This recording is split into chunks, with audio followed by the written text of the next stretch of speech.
Bapak, Ibu, Saudara-saudari yang dikasihi Tuhan Yesus, Shalom. Selamat malam dan selamat berjumpa kembali dalam acara webinar KKIHK Dukin Altum episode yang keempat.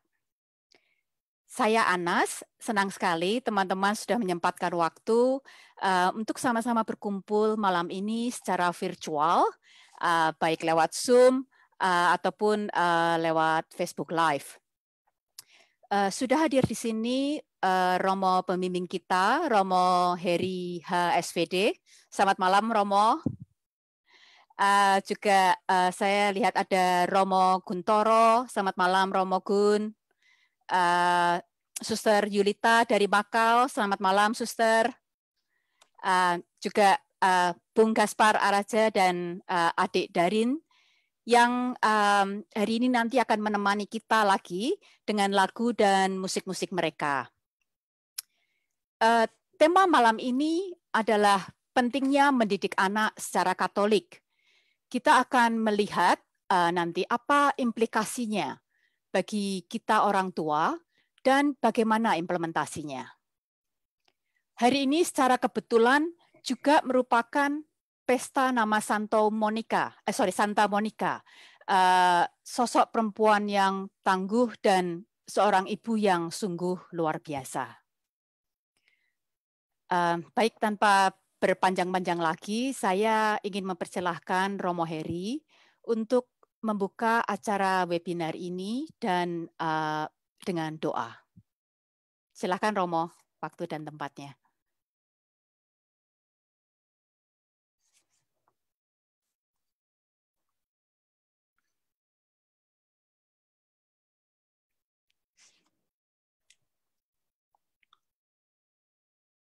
Romo Heri ngilang. Romo Her.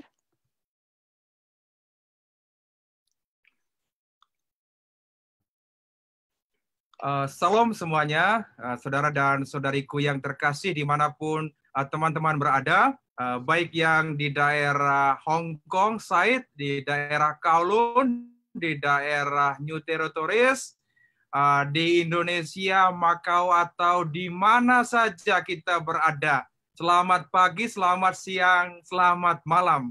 Untuk kita semua senang sekali ya kita bisa bertemu pada malam hari ini. Tentu bersyukur kepada Tuhan dan ya merasa berbangga bahwa ini adalah webinar yang keempat untuk kita dalam situasi lockdown di Hong Kong khususnya. Dan terima kasih Ana sebagai host malam hari ini. Dan tentunya bersyukur dengan kehadiran Romo Erwin sebagai ya teman, sahabat, pemandu atau pendamping kita dalam ya sharing, dalam dialog atau juga dalam ya curhat kita malam hari ini seputar keluarga. Dan ya senang sekali ada Romo Gun juga, ada Suster Yulita dan kita semua yang sudah hadir baik di Zoom maupun juga di live streaming di Facebook. Dan tentunya seperti yang Bu Anas katakan bahwa hari ini sangat spesial. Tidak kebetulan bahwa kita merayakan ya pesta Santa Monica dan besok adalah Santo Agustinus dan ya selamat pesta untuk Romo Agustinus ya Guntoro yang besok merayakannya. Dan tidak kebetulan bahwa hari ini dari Santa Monica kita belajar bahwa air mata yang jatuh di kaki Tuhan itu selalu tidak akan pernah sia-sia. Air mata teman-teman khususnya ibu-ibu yang luar biasa di tanah rantau, saya yakin dan percaya tidak pernah sia-sia doa-doa untuk keluarga dan khususnya anak-anak di Indonesia.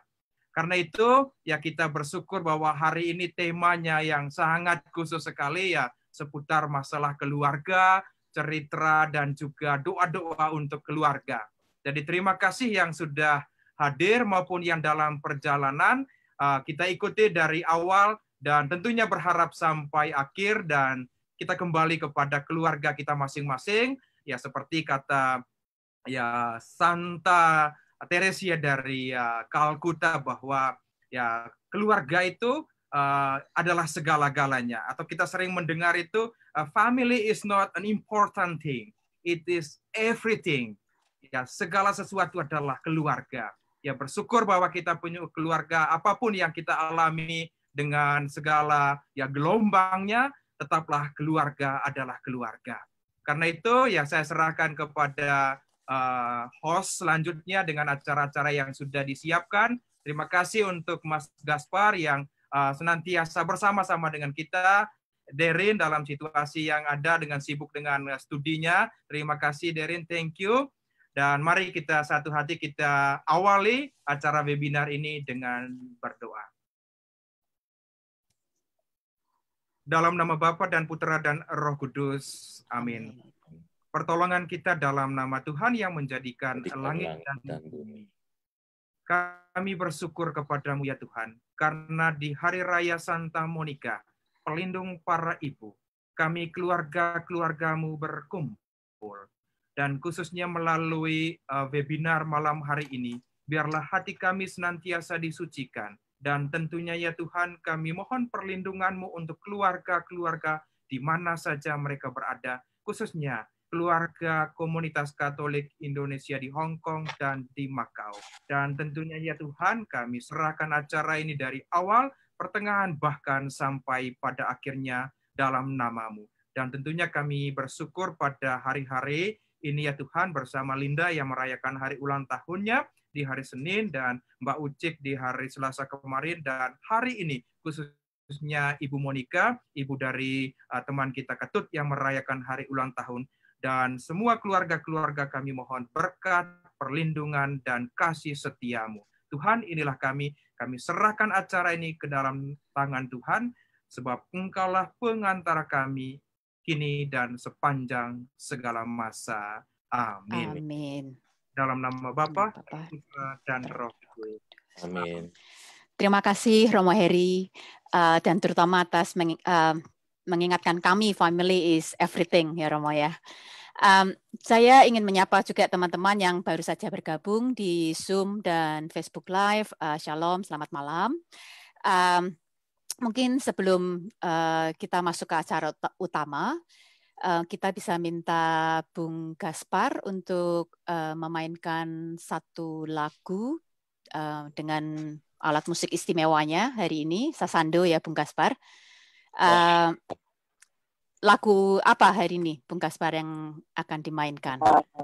Karena hari ini kita merayakan Santa Monica sebagai pelindung para ibu, saya akan memainkan lagu Bunda.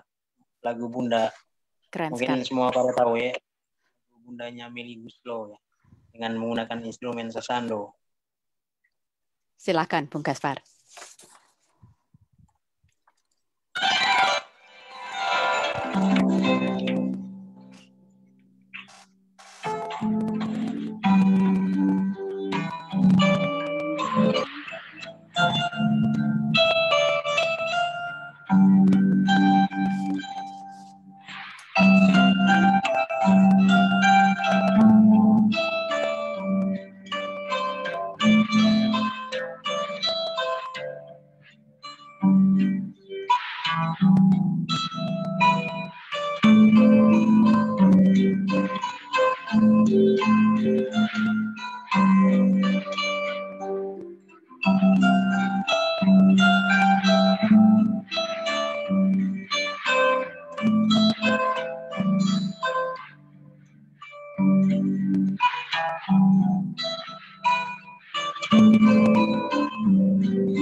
Oke,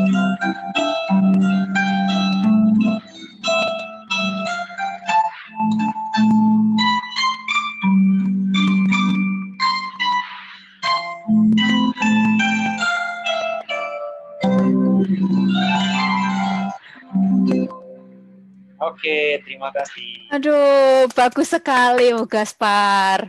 Ya, diriku selalu ditimang, diriku selalu dimanja. Ya, kau akan selalu ada dalam hatiku, Bunda. Ya, bagus sekali. Terima kasih, Bung Gaspar. Oke, baik. Kita langsung aja sekarang.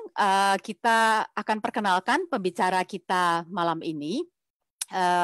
Kita bersyukur sekali bahwa kita berhasil menghadirkan Romo Alexander Erwin Santoso dari Kongregasi Para Misionaris Keluarga Kudus. Selamat malam, Romo Erwin. Selamat malam semuanya, para Romo, Bapak Ibu, adik-adik juga. Selamat malam. Terima kasih Romo sudah bersedia datang ke Hong Kong ini, Romo, untuk untuk memberikan materi webinar malam ini. Terima kasih diundang.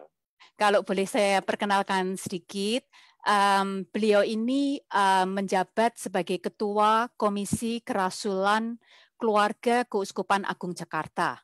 Ya, jadi ini bisa pas sekali ya Romo dari MSF dan di Komisi Kerasulan Keluarga ya Romo. Ya, betul. Jadi topik kita malam ini akan pentingnya mendidik anak secara Katolik akan pas sekali dengan keahlian beliau. Jadi untuk mempersingkat waktu, saya persilahkan Romo Erwin waktu dan tempatnya. Oh ya, terima kasih. Bapak Ibu sekalian, perkenalkan saya Romo Erwin, MSF.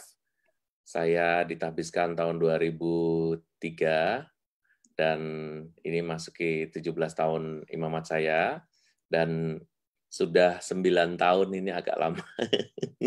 Saya bekerja di Keuskupan Agung Jakarta, terutama untuk Komisi Kerasulan Keluarga. Biasanya saya bekerja di kantor, tapi ini sejak bulan Maret, pertengahan itu saya sudah tidak ke kantor, tapi bekerja dari rumah, online, melalui Instagram, melalui YouTube, dan biasanya konten-konten dan juga materi-materi tetap saya berikan, termasuk juga persiapan perkawinan, lalu materi pendampingan anak yang kami punya namanya MOKA, menjadi orang tua Katolik, dan juga pendampingan calon menikah yang di Jakarta sekarang bukan lagi kursus, tetapi berupa lokakarya atau apa namanya, biasanya kami workshop dan itu mereka mengerjakan di tempat dan kami mengawasi, tapi sekarang karena nggak bisa, namanya MRT itu dilakukan secara online. Itu perkenalannya dengan saya asalnya dari Jakarta, meskipun lahir di Semarang, tapi saya cuma 5 tahun aja di Semarang. Sejak kelas 1 SD saya sudah di Jakarta dan sampai lulus kuliah di Jakarta, lalu masuk seminari, gitu ceritanya singkatnya. Baik, saya langsung ke bahan saya nih.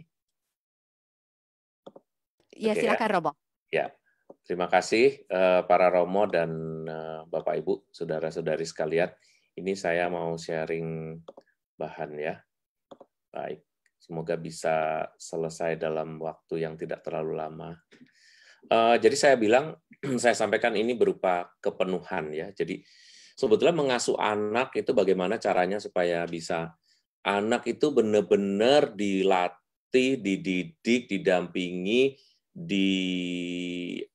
dipelihara. Kalau dalam bahasa Inggris tinggal raising kids ya, raising children itu biasa dilakukan ya racing ya. Jadi race untuk membuat anak itu bisa berdiri sendiri, bisa bangkit sendiri dan kelak bisa hidup sendiri, itu tujuannya. Tapi kadang-kadang kalau untuk orang Asia itu kan mengasuh anak itu sama dengan membimbingnya dan membuatnya lengket gitu ya, membuatnya makin berbakti, membuatnya makin dekat, membuatnya makin kelak bisa membalas orang tua begitu, sehingga kadang-kadang hal-hal seperti ini nih bisa katakanlah bisa membuat orang tua jadi salah memperkirakan sebetulnya pendidikan itu seperti apa seharusnya gitu. Nah, mari kita belajar sedikit. Spiritualitas, cara pendidikan anak itu sebetulnya adalah orang tua itu memang mengikat. Jadi di masa kecil, anak-anak itu harus diikat ya, diikat. Tapi dalam bahasa psikologi, kebetulan saya pendidikan terakhir saya ngambil Master of Psychology, majornya di counseling, khususnya untuk family counseling. Saya mengambil di Philippines, di De La Salle University, dan saya juga nanti pasti ada unsur-unsur psikologi juga, saya bahas selain spiritual gitu ya.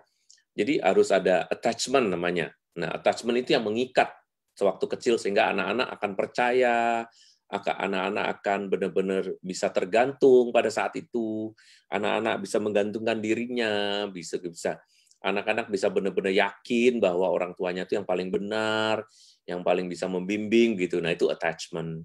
Lalu orang tua juga punya tugas mengingatkan ya. Jadi orang tua harus bisa menjadi reminder bagi anak-anak gitu. Tujuan mengingatkan ini otomatis akan sangat dekat dengan yang namanya komunikasi. Jadi nanti saya akan membahas bagaimana orang tua itu harus bawel itu sebetulnya adalah suci gitu. Saya kira Santa Monica juga pasti bawel ya, mengingatkan sampai akhirnya anaknya sendiri, suaminya, Patricius juga semua bisa jadi bertobat, itu pasti nggak ngomong, itu juga mesti ada ngomongnya gitu. Lalu mengarahkan itu berarti harus sudah tahu. Kalau mau mengarahkan ya harus sudah tahu dulu. Misalnya ada seorang nanya, mau ke, kalau saya di sini yang paling dekat ya, gimana caranya mau ke Monas gitu, paling gampang kalau mesti tahu semua. Nah, ya harus tahu dulu Monas itu mananya. Saya berdiri di sini, Monas itu sebelah kiri, kanan, depan, belakang, atau barat daya, barat laut, tenggara, atau apa gitu. Nah, harus tahu tuh gitu. Sehingga tahu mengarahkan. Ya. Lalu menjadi orang tua, ya orang tua harus menjadi orang yang tua, orang yang lebih tua gitu. Mengingat janji perkawinan dengan kesediaan mendidik anak-anak secara Katolik, maka tugas-tugas itu harus dijalankan. Ya. Lalu kemudian kita mengingat waktu itu orang tua nih pernah berjanji seperti ini. Di hadapan imam saya berjanji ini itu ya. Di atasnya itu saya yang bagian terpenting ya, the number one. Tetapi yang sama dengan itu, yang artinya yang bagian kedua yang sama pentingnya dengan itu adalah bagian yang menjadi orang tua. Saya berjanji menjadi bapak yang baik bagi anak-anak atau ibu yang baik bagi anak-anak yang akan dianugerahkan Allah kepada kita. Kalimat ini sering dilupakan. Kalau romo-romo itu mendengarkan janji perkawinan, seharusnya memperhatikan ini, supaya tidak terjadi masalah untuk pendidikan anak di kemudian hari. Gitu. Nah, saya akan mengangkat satu tema yang berjudul self-donative parenting, atau menjadi orang tua yang mempersembahkan dirinya, to donating ya, donating dirinya, self-donating ya. Nah, kalau menjadi orang tua yang self-donative, berarti kita harus benar-benar mempersembahkan diri kita sepenuhnya menjadi orang tua. Dan itu bukan tugas yang sangat mudah bagi beberapa orang, terutama di zaman milenial ini, di mana sebagian besar orang itu mempunyai keleluasaan ya, udah ada di rumah tapi pikirannya bisa kemana-mana ke seluruh dunia. Kayak seperti sekarang ini saya cuma duduk di kamar, lalu saya bisa ke Hong Kong, ke Australia, ke Amerika, misalnya begitu. Ini saya keliling dunia hanya duduk-duduk aja gitu. Tetapi intinya adalah fokus saya tidak di sini sekarang, fokus saya ada di Hong Kong gitu. Nah, kalau kita begitu itu juga bisa kita tapi tidak mempersembahkan diri kita. Godaannya yaitu gadget, atau mungkin hobi, atau me time-nya lah, atau mungkin juga bisa disebut sebagai godaannya itu adalah misalnya ke relasi dengan orang lain ya, yang akan sangat banyak. Nah, self-donative parenting atau SDP itu menguatkan orang tua mendidik anak berdasarkan teologi tubuh. Jadi kalau ini saya ajarkan, ini biasanya saya ajarkan ini untuk 4 kali pertemuan. Tapi untuk yang ini artinya prinsip-prinsipnya aja ya. Self-donative parenting itu karena berdasarkan teologi tubuh artinya memberikan tubuhnya. Jadi bukan memberikan perintahnya. It's not the words ya. But it's our body gitu. Seluruh hidup kita yang memang berupa tubuh jasmani inilah yang dipersembahkan. Jadi kalau misalnya ada contoh ya, selama anak usia 0 sampai 1 tahun, itu kan isinya cuma nangis doang kan. Karena dia belum bisa ngomong, dia belum bisa bersuara apa-apa, yang lain kecuali nangis. Mungkin di ujung-ujung 1 tahun itu baru bisa mam, pa, apa, dan sebagainya gitu. Berarti selama 1 tahun itu, orang tua harus menanggapi seberapa banyaknya pun tangisan dari anak-anak atau bayi bagi dirinya. Siapa yang menanggapi? Harus tubuhnya sendiri. Seorang anak yang sering diberikan pada orang lain pada masa-masa awal hidupnya bisa muncul kepercayaan dan ketidakpercayaan. Ya, trust dan distrust bisa terjadi ketika anak-anak sering ditinggalkan. Bahkan anak-anak bisa berhenti menangis memang. Kalau kata orang Jawa tuh, jangan dikit-dikit digendong, nanti bau tangan. Itu benar. Ya. Tapi benernya benar-benar salah gitu. Artinya gini, kalau misalnya kita nggak gendong tuh anak, nanti anak akan benar-benar merasa tidak percaya diri. Oh, ngapain aku nangis gitu? Karena nangis pun nggak berefek gitu. Padahal itu satu-satunya bahasa dia. Maka anak bisa berhenti nangis. Dan menurut orang-orang di Indonesia atau Jawa khususnya yang saya tahu sih, itu berhasil kan, lihat. Kalau kamu gendong dia jadi diam. Tetapi sebetulnya dia sudah kehilangan trust kepada orang tuanya. Sehingga nanti ada kemungkinan lebih besar untuk tidak percaya pada orang tuanya, meskipun orang tuanya sebetulnya mengasihinya gitu. Apalagi kalau ditambah lagi dengan kesibukan ketika usianya sudah mulai lebih tua lagi. Ya, nah kewajiban orang tua membentuk anak menjadi dewasa. Selain itu peduli pada masyarakat, dan ini penting ya. Jadi orang tua itu harus tahu bahwa anaknya kelak adalah milik masyarakat, milik sosial, minimal adalah milik keluarganya, yaitu pasangan dan juga anak-anak, cucu, dan seterusnya. Tetapi tidak pernah ada anak itu yang harus terus-menerus di bawah genggaman orang tua. Orang tua, kalau normalnya, menurut urutannya, harus meninggalkan dunia ini lebih dulu. Benar nggak?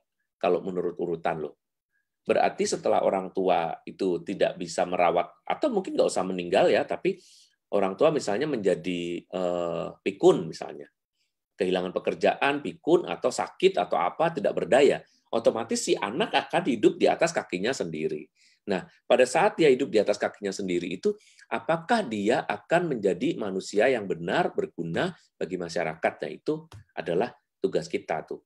Dalam Familiaris Consortio dikatakan, keluarga menjadi sekolah keutamaan sosial yang dibutuhkan masyarakat. Nah, keluarga juga adalah tempat meletakkan dasar-dasar pendidikan. Maka tugas menyelenggarakan pendidikan merupakan tanggung jawab keluarga yang utama.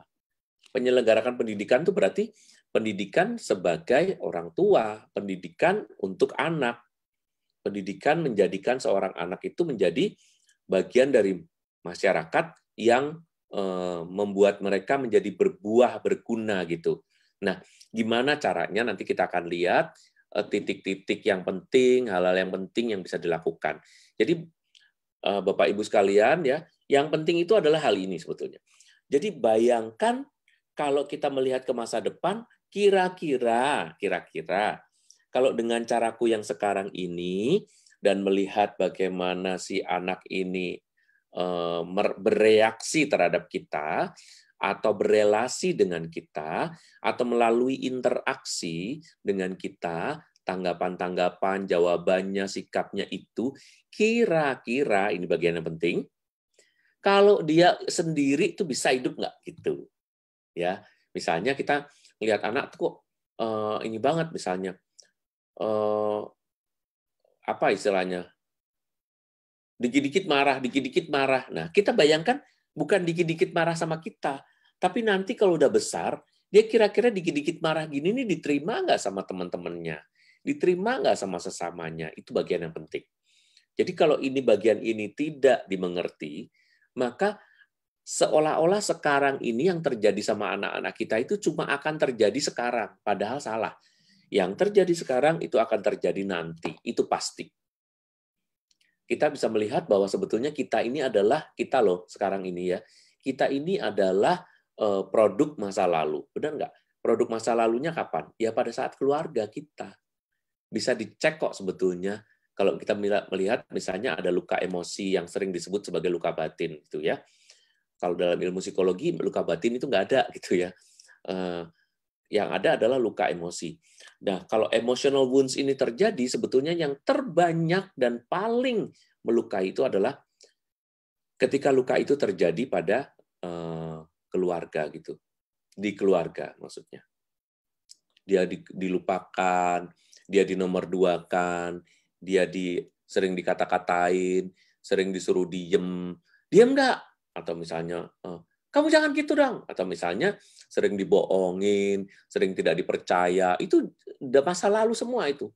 Nah, sekarang ini kembali dalam artian yang disebut relapse. Ya. Relapse kalau kita menonton balapan mobil atau motor atau apalah itu ya. Kalau di lap pertama, lap kedua, satu lap itu ya satu ini bentuknya mau kemana-mana, tapi akan balik ke lap awal lagi, ke start lagi, balik lagi. Nah, itu satu laps. Kalau relapse berarti ya balik lagi ke situ lagi gitu. Ya, jadi tanggung jawab keluarga itu. Nah, ada satu bacaan yang sangat menarik dari ayat ini, Efesus 2 ayat 10. Karena kita ini buatan Allah, diciptakan dalam Kristus Yesus untuk melakukan pekerjaan baik yang dipersiapkan Allah sebelumnya. Ia mau supaya kita hidup di dalamnya. Nah, Bapak Ibu sekalian, para orang tua, kalau kalimat ini mau kita pakai buat kita ini kan dibuat oleh Allah. Kita ini anak-anak Tuhan, ya kan? Kita diciptakan dalam Kristus Yesus juga untuk melakukan pekerjaan yang baik. Jangan sampai anak-anak yang dititipkan kepada kita itu menjadi tidak baik. Kalau menjadi tidak baik berarti kita ini tidak melakukan pekerjaan yang baik. Tetapi masalahnya sebetulnya kita niatnya baik. Anak-anak aja disekolahkan, dipilihkan ke sekolah-sekolah Katolik yang keren-keren, yang bagus-bagus, mahal-mahal. Itu kan berarti niatnya baik. But we don't really understand how to-nya gitu. Kita tidak sungguh-sungguh memahami bagaimana menjadikan diri kita ini melakukan pekerjaan yang baik. Kenapa? Karena everything is done through other people. It's not through our mind, our heart, our feelings, and even our body gitu. Jadi tidak kita lakukan sendiri. Itu yang namanya teologi of the body itu gitu. Kita melakukan pekerjaan-pekerjaan yang baik, tapi melalui orang lain. Kita masukinlah sekolah yang mahal, kita pekerjakanlah pekerja dari mana yang mahal, kita bayarin guru-guru les dan seterusnya. Tetapi kita tidak tahu bahwa sebetulnya pekerjaan yang baik itu berasal terutama dari orang tua. Maka kita yang harus mengarahkan anak-anak ini supaya kelak menjadi baik. Ya, itu yang penting. Nah, topik-topik hal penting untuk kita lakukan itu adalah ini. Satu, jadi mengasuh anak untuk masa kini. Jadi untuk masa kini itu apa yang dilakukan? Kita lihat bahwa masa kini, sekarang ini akan menjadi kenangan untuk masa yang akan datang. Jadi begitu Anda pukul anak itu, misalnya, kalian pukul anak, kalian harus memikirkan, kira-kira pukulan ini kelak dikenang dia sebagai apa gitu. Jadi kalau Anda tidak yakin bahwa kalau kita mukul anak itu kira-kira besoknya si anak akan menjadi patah hati. Nah, atau anak-anak akan menjadi senang, atau anak-anak akan bersyukur, atau anak-anak akan berterima kasih karena pernah dipukul misalnya. Nah, kalau kita nggak yakin itu jangan dilakukan. Tapi kalau kita yakin, oh ini kalau nggak saya pukul, dia akan terus begini. Dan pukulan ini bukan semacam punishment, ya, lebih kepada disiplin. Nanti kita akan membahas itu juga. Nah, maka yang masa kini kita lakukan itu penting. Jangan hidupnya terus-menerus untuk masa depan. Kamu kalau nggak saya pukul sekarang, kamu mau jadi apa nanti gede? Kamu nggak pukul sekarang, kamu jadi apa? Terus-terusan kita ngomongnya, mau jadi apa itu kan artinya masa depan. Kita memikirkan masa depan, tapi lupa bahwa masa kini inilah kenangan untuk masa depan.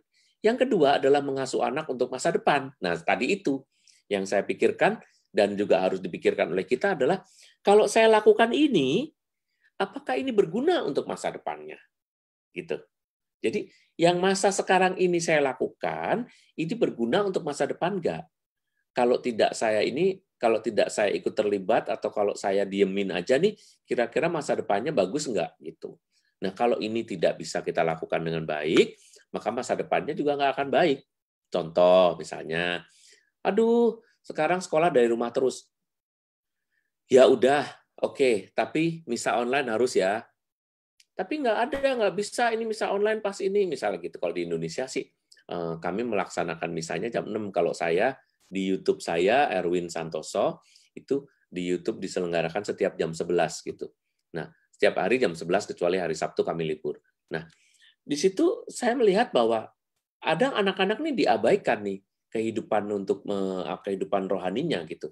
Ya udah kamu yang penting belajar, yang penting belajar. Kita harus ingat, apalagi kalau di Hong Kong ya, di tempat di mana agama bukan menjadi satu-satunya pegangan atau mungkin salah satu yang penting, agama menjadi sesuatu yang ya is a kind of tradition or culture mungkin ya, atau belief yang diyakini orang, tetapi this is not the way of life gitu ya, bukan mengarahkan hidup kita, bukan menjadi gaya hidup.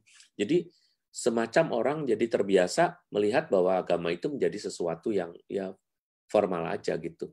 Nah, kalau begitu, kalau kita nggak suruh anak untuk berdoa sebelum makan, misalnya ibunya nyuruh berdoa, udah kamu makan, berdoa dulu.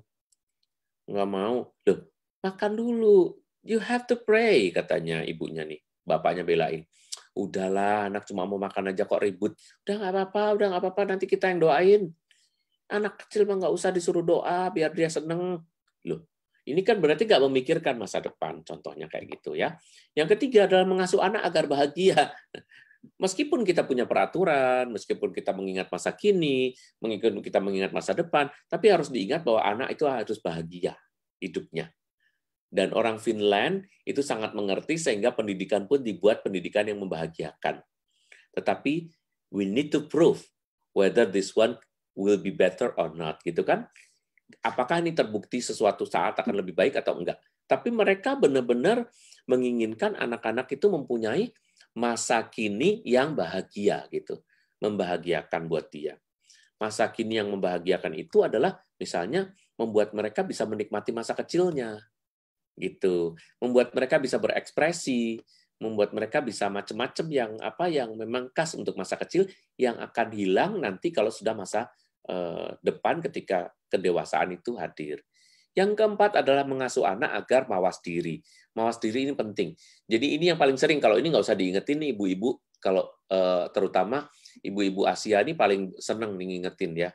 Ingat, itu nanti jangan begini, ingat kalau jalan, ininya ya, jangan lupa ininya ini, apalah, terus, wah banyak banget ya, pokoknya ngingetinnya udah lebih kayak itu ya, lebih dari peraturan rambu-rambu lalu lintas ininya, ibu-ibu nih misalnya.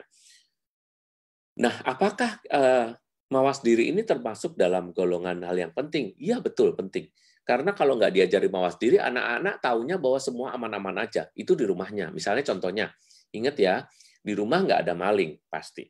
Tapi di luar, itu kita nggak bisa naruh barang-barang yang penting, barang-barang yang mahal ini, sembarangan. Maka kamu harus menaruh barang-barang ini di tempat yang benar-benar aman. Kenapa sih? Ya nggak kenapa-kenapa. Banyak orang mencuri. Mencuri itu apa? Mencuri itu mengambil milik orang lain dan seterusnya kita jelaskan. Dan itu adalah melatih supaya anak-anak menjadi mawas diri. Yang kelima adalah mengasuh anak agar berempati. Jadi berempati itu berarti seturut teladan Tuhan Yesus yang mengatakan bahwa menangislah dengan orang yang menangis, ya kan? Tertawalah dengan orang yang tertawa, sehingga kita melihat bahwa anak-anak tuh memainkan feeling-nya, ya empati itu, pati itu rasa ya, empati rasa atau feeling-nya atau perasaannya itu menjadi hidup gitu. Nah, anak-anak sekarang ini saya mau kasih tahu ya, khusus kenapa saya tempatkan empati ini. Ini bukan sekedar tata krama atau tata krama. Ini bukan manners ya, tetapi ini adalah kelengkapan untuk menjamin bahwa anak kita itu tumbuh dengan normal.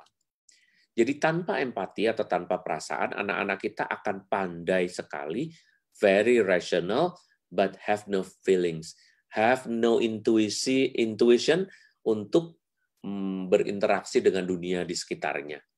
Kayak misalnya ada tamu, dia datang. Nih kan kalau kita lihat ya anak-anak sekarang, terutama yang gadget banget, gadget mania banget tuh, ada orang lewat aja dia nggak akan perhatiin tuh.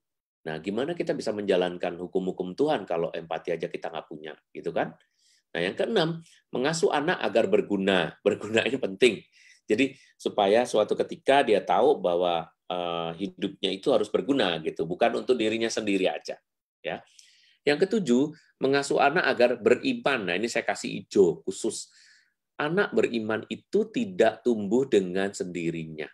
Jadi iman itu selalu ditularkan oleh orang yang merasa bahwa hidupnya baik karena iman. Jadi kalau orang tua merasa hidupnya baik karena imannya, maka dia harus menularkan iman itu kepada anaknya dengan yakin. Jadi kalau keyakinan sama enggak itu kan beda ya. Kalau misalnya kayak kita, kayak orang tua misalnya ngomong, ayo dong doa dulu dong, ininya dong. Nggak mau, nggak mau, no. Why we have to pray? No asking, just pray. Why? Ya nggak apa-apa sih, nggak ini aja. Wah itu berarti kita nggak firm ya. Makanya kita harus firm banget bahwa memastikan bahwa memang berdoa itu sangat penting. Kenapa berdoa penting? Kasih aja anak-anak itu beberapa hal yang kita yakini dengan gaya anak-anak. Misalnya, kenapa kita harus berdoa? Kamu tahu nggak? Ini uang papa, uangnya mama, ya. Terus juga pekerjaan papa, pekerjaan mama, dan rumah ini, apartemen ini, semuanya dari Tuhan loh. How? Ya nggak how. Kalau Tuhan nggak kasih, nah kita kasih aja ngomong begitu, nggak usah malu menyampaikan katekese seperti ini. Kalau Tuhan nggak memberi, kita nggak ini. Anak-anak pasti akan nanya, how Tuhan bisa memberi gitu. Tuhan memberi kesehatan, dari kesehatan Tuhan beri semangat, dari semangat dia juga beri kesempatan. Ingat loh, yang mau masuk pekerja itu banyak loh, tetapi menjadi pekerja belum tentu dapat. Nah, yang kasih itu Tuhan. Jadi Tuhan itu direktur. Jadi Tuhan itu apa sebagai HRD? No, Tuhan bukan seperti itu. Dia beri kesempatan terus tiap hari dan ini terjadi bertahun-tahun selama 18 tahun minimum ya. Jadi beriman itu sesuatu yang terjadi seiring dengan tugas tanggung jawab anak-anak menjadi orang tua selama minimal 18 tahun. Yang kedelapan, mengasuh anak agar mandiri. Jangan lupa anak tidak hanya didampingi, tetapi anak harus bisa menjadi mandiri. Contohnya ya, apa yang disampaikan oleh Tuhan itu bagus. Contohnya misalnya kayak apa ya? Dari bayi, anak-anak tuh tidur aja, guling-guling aja harus ditemenin ya kan? Dia balik ke kiri ke kanannya dia nggak ngerti itu. Tapi dia nggak ngerti apakah akan jatuh apa enggak. Tapi begitu gede sedikit, dia tahu bahwa dia begitu takut ada ini, dia begitu bisa merangkak sedikit, dia sudah lebih tahu. Dia sudah lebih tahu pinggir ini dia nggak akan lompat begitu aja, tapi dia masih nggak hati-hati. Jadi kita bisa lebih melepas, tetapi kita akan lebih tetap membantunya. Nanti kalau dia bisa berjalan, dia juga masih perlu dibantu, tetapi bisa dilepas, udah nggak perlu dibimbing lagi. Nanti kalau dia udah berlari-lari, kita udah nggak bisa bimbing lagi, kita ngasih tahu dengan mulut, jangan ke situ, jangan ke sana. Lama-lama dia tahu, nggak ke situ, nggak ke sana. Tapi kita harus mengingatkan. Apa yang harus diingatkan? Banyak hal. Tetapi intinya adalah dia tetap harus melakukan apapun sendiri. Ya. Nah, beberapa hal penting lagi yang perlu dilakukan, itemnya sekarang ini adalah soal pendidikan iman. Tadi saya sudah sampaikan bagaimana pendidikan iman itu amat sangat penting. Tuhan memberi kepada kita kesempatan untuk mempunyai anak. Tidak semua orang diberi anugerah anak, ya. Jadi kalau kita itu mendapat anugerah tanggung jawab anak, berarti Tuhan menginginkan kita itu melaksanakan tanggung jawab kita itu dengan baik. Dan kita yakin bahwa iman yang dianugerahkan kepada kita itulah yang terbaik dan yang terpenting, maka saya teruskan. Yang kedua adalah pendidikan umum. Nah, ini bisa diberikan baik sendiri maupun melalui sekolah. Bayangkan ya, lihat. Jadi sekolah itu tempatnya di situ tuh cuma, lihat. Yang lain semua orang tua. Lalu hal penting lagi mengelola konflik dan memberi peneguhan. Konflik pasti akan terjadi. Jadi jangan biarkan anak-anak ini anti konflik. Kebanyakan anak-anak sekarang itu anti konflik. Mereka tidak suka konflik, mereka juga nggak mau konflik, main gampang aja, ya udah kasih, ya udah ini gitu. Tapi sebetulnya konflik itu amat sangat penting. Dan juga peneguhan, memberi peneguhan ketika konflik sudah berlangsung lama dan tidak selesai-selesai, atau mungkin dia termasuk golongan orang yang kalah, lalu memberi peneguhan juga. Dan kemudian soal bicara itu dilatih juga kepada anak-anak ya. Dalam ini lingkup komunikasi sebetulnya. bicara yang baik, konten-konten berbicaranya tuh seperti apa gitu. Lalu juga bagaimana mimik orang yang berbicara, jangan melotot, jangan ini, jangan gebrak meja, jangan pecah-pecahin barang, itu termasuk bicara.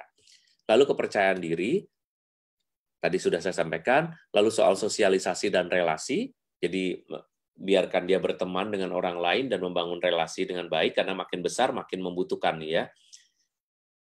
Relasi yang penting itu sebetulnya adalah nanti berujung pada soal seksualitas ketika anak-anak berusia remaja sampai dengan menjelang dewasa muda, itu anak-anak masih penting diingatkan seksualitas. Apalagi di negara yang sangat maju ya, di negara yang tidak katakanlah yang tidak terlalu memegang erat tata krama soal seks bebas dan tidak bebas ya. Kalau di Indonesia itu lumayan bagusnya itu karena kita dilindungi, katakan ditamengi atau dipagari oleh keyakinan agama Islam bahwa ini disebut sebagai perzinahan dan sebagainya gitu, atau pornografi gitu. Tetapi itu pun tidak meninggalkan, itu pun kadang tidak sangat berpengaruh ya, bahkan nggak berpengaruh tuh pada pendapat anak-anak mengenai seksualitas. Di sini pun kejadian seks bebas pun juga terjadi. Kalau saya membantu mereka yang akan menikah itu biasanya seks bebas itu juga dilakukan gitu, artinya seks sebelum nikah. Lalu soal kebahagiaan juga menjadi hal yang sangat penting. Tadi saya menyampaikan soal disiplin dan hukuman. Bapak Ibu sekalian dan juga Romo, perbedaan antara disiplin dan hukuman itu beda ya. Jadi disiplin dan hukuman itu kita terapkan untuk membantu pendidikan anak dalam lingkup yang tadi saya berikan, itemnya maupun tips-tipsnya tadi. Nah, bedanya disiplin itu membentuk karakter anak. Sedangkan hukuman itu bersifat sementara atas suatu perbuatan. Kenapa? Karena nggak ada efeknya. Efeknya efek jera, takut gitu. Nah, menemani anak saat proses mendisiplinkan diri akan membuat anak merasa dirinya tidak menjalani hukuman. Dan identitas keluarga mempermudah untuk disiplin bersama. Contohnya nih gini misalnya. Mari kita membuat identitas pribadi kita. Sekarang setiap orang misalnya buat kertas ya, di kertas kosong, kita isi yuk, kita buat aturan sendiri. Ayo, masing-masing boleh membuat 3 aturan, misalnya gitu di rumah ini. Sebelum makan berdoa. Kalau masuk rumah harus lepas sandal, sepatu. Kalau mandi nggak boleh sampai lebih dari 10 menit misalnya gitu. Atau kalau nyalain lampu harus matiin kalau pergi gitu. Nah, itu masing-masing 3 misalnya. Itu kalau disiplin itu kita buat bersama. Nanti ketika ada satu yang melanggar, maka dia harus menjalani disiplin, bukan menjalani hukuman. Caranya adalah, nah kalau misalnya PR harus dikerjakan, misalnya dia nggak ngerjain PR, ya sekarang menurut kamu gitu. Ini bedanya hukuman ya. Hukuman dengan disiplin. Kalau disiplin tuh, menurut kamu, kalau kamu nggak nulis PR gini harus diapain nih? Gimana caranya? Ya aku ngerjain besok. Ya enggak dong, nanti kamu nggak bikin lagi. Coba, supaya kamu tetap disiplin gimana? Kamu buat lebih banyak. Sekarang 2 kali lipat kamu buat. Ya, ini bukan hukuman, tapi ini kan karena kesepakatan, karena kamu tidak membuatnya. Supaya kamu makin pintar, supaya kamu ingat kamu buat 2 kali. Gitu. Tapi kalau hukuman, misalnya, siapa yang nggak bikin PR? Oke, sekarang kamu nyemplung bak. Sekarang kamu mama ikat kamu. Ya, itu artinya antara hukuman dengan materi kesalahan itu tidak cocok gitu loh. Tidak ada unsur edukasinya. Itulah hukuman. Hukuman biasanya diberikan kalau biasanya udah parah banget atau orang sudah tidak mampu lagi mendidik dengan cara yang biasa atau ordinary ways, nggak bisa, maka dipakai hukuman. Makanya hukuman itu sebetulnya sesuatu yang tidak mendidik bisa-bisa ya, karena hanya menghasilkan luka. Tetapi sometimes luka itu juga bisa kita buat supaya memberi efek jera, asal jangan sering-sering gitu. Nah, disiplin adalah metode positif dalam pendidikan agar anak mampu menguasai diri, percaya diri, dan bertanggung jawab. Caranya adalah dengan melatih anak tentang perilaku apa yang oke atau baik untuk mereka dan mana yang tidak. Fokusnya adalah pada apa yang dikehendaki anak dan apa yang diizinkan. Jadi dia sendiri harus tahu bahwa itu memang dikehendaki, bukan dia nggak suka terus kita suruh ngerjain, bukan ya. Nah itu disiplin. Kalau hukuman biasanya fisik dan kata-kata kasar menghasilkan luka emosi dan mental pada anak. Jadi hukuman itu nggak ada gunanya sebetulnya. Selain pemuasan emosi dari orang tua kepada anaknya sebagai wujud dari ketidaksabarannya gitu ya. Nah, ini ada beberapa tips sedikit sebelum kita selesai untuk presentasi saya. Showing is better than telling ya. Showing is better than telling artinya bahwa kita menjadi guru, kita menjadi model gitu. Jangan ngomong doang, tapi kita harus melakukan. Love children sincerely. Jadi kalau kita tidak dengan tulus tuh anak-anak sebetulnya tahu buktinya apa. Kalau kita udah gede dewasa gini, coba kita flashback ke belakang, kita kan lihat tuh mana sih, mama saya sebetulnya bilangnya sayang-sayang, tapi sebetulnya sih gak terlalu sayang sih, adik saya terus yang digini-gini. Nah, artinya kan kita tahu gitu loh, background dari orang tua kita itu. Even at that time, we didn't know how to formulate the problem gitu. Kita nggak bisa merumuskan. Kita nggak bisa merumuskan pengalaman itu sebagai pengalaman apa, tetapi nanti di kemudian hari ternyata kita bisa. Jadi anak-anak itu sebetulnya adalah good listener dan good spectators juga. Dia penonton dan juga pendengar yang baik juga gitu. Sehingga nanti akan terbaca semua. Kind and firm discipline. Tadi udah saya jelasin bagaimana kita harus firm. Nggak boleh nggak dilakukan. Nggak boleh ada kasihan-kasihan terus-menerus hanya untuk hal-hal yang bukan hukuman kok, ini disiplin kok gitu ya. Be my safe haven. Katakan pada anak-anak, you can call me, you can even talk to me, and I will be a good listener for you gitu. Terus the best person to talk ya. Jadi the best person, kita menjadi orang yang terbaik yang bisa diajak bicara. Jangan ngomong mulu, jangan nasihat terus, tapi sometimes we have to listen ya. Listen without judgment. Nah, ini sebetulnya yang ketujuh ya, 7, 8, 9, 10, 11 nih sebetulnya. Accept who they are, let them play outside a lot, jangan lupa, meskipun anak-anak kita mungkin hidupnya di apartemen, tetapi harus dikatakan bahwa mereka itu perlu di luar, karena di luar itu adalah dunia mereka yang sebenarnya. Nutritious food and drink, trust them and encourage them.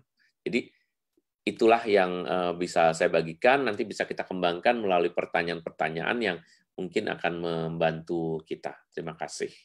Saya kembalikan kepada moderatornya. Ya. Baik, terima kasih Romo Erwin. Wah, ini sangat dalam sekali ya. Ini saya melihat itu sangat diringkas sekali sedemikian rupa karena ini mencakup banyak hal sekali. Jadi kalau Romo Erwin sendiri sudah merangkum sedemikiannya, saya tidak akan lebih merangkum lagi. Tetapi di sini saya melihat bagaimana undangan Romo Erwin di sini mengajak kita semua untuk mengasuh anak dalam kepenuhan. Kata-kata yang menurut saya itu artinya ya dalam sekali itu ya, kepenuhan. Dan di sini yang beberapa hal mungkin yang itu tadi mengena ke saya, misalnya adalah bagaimana Romo di terakhir tadi mengajak orang tua untuk menjadi role model, akhirnya ya menjadi panutan, itu mungkin maksudnya ya Romo ya. Kemudian bagaimana seperti kita harus memulai cerita kasih Allah itu dari keluarga kita sendiri. Jadi bagaimana kita menunjukkan kasih Allah itu melalui ya cerita kasih keluarga kita. Dan kemudian satu hal lagi tadi yang saya rasa juga sangat mengena adalah bagaimana itu tadi attachment, seperti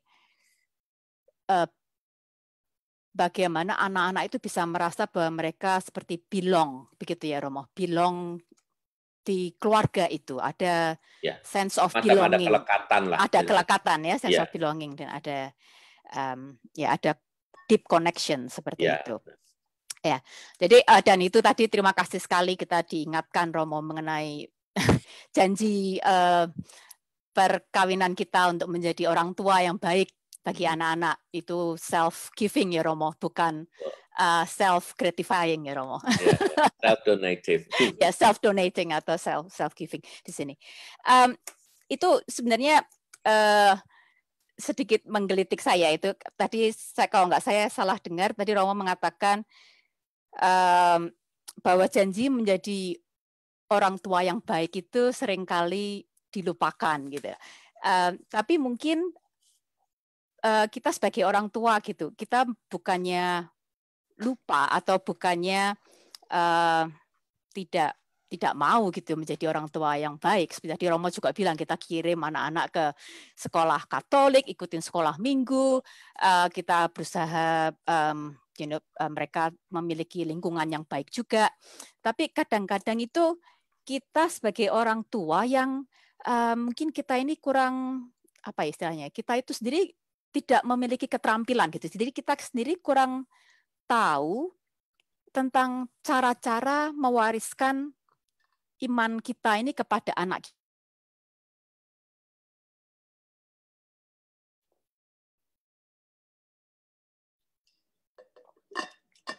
Berhenti ya? Ibu Anas.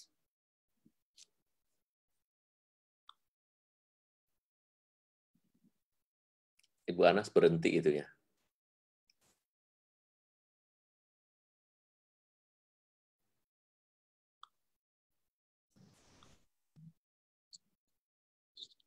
Halo?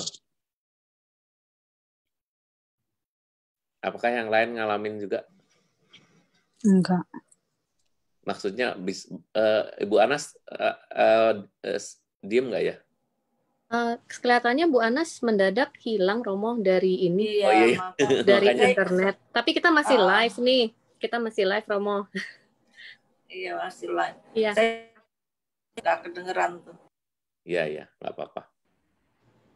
Jadi, ada yang mau ini? Mau dilanjutin? Boleh nanya, Romo? Mumpung Ya, kita tunggu sampai Anas masuk. Anas sudah masuk belum? Belum ya?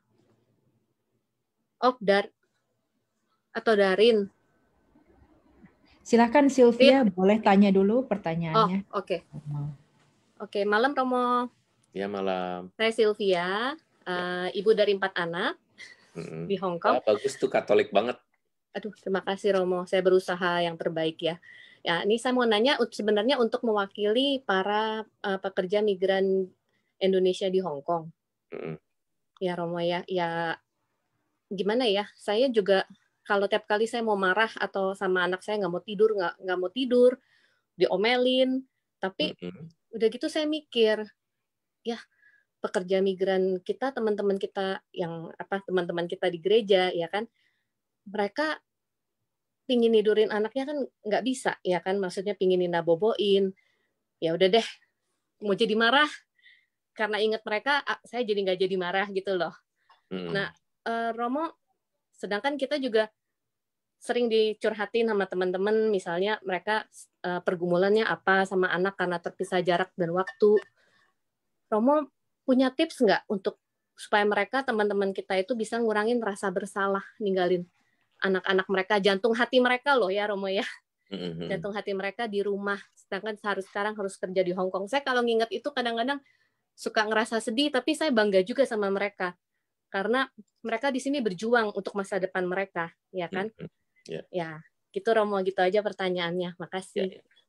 Terima kasih pertanyaannya, Bu Sylvia. Kalau kita lihat dari kenyataan, memang tidak bisa dipakai sebagai yang ideal ya.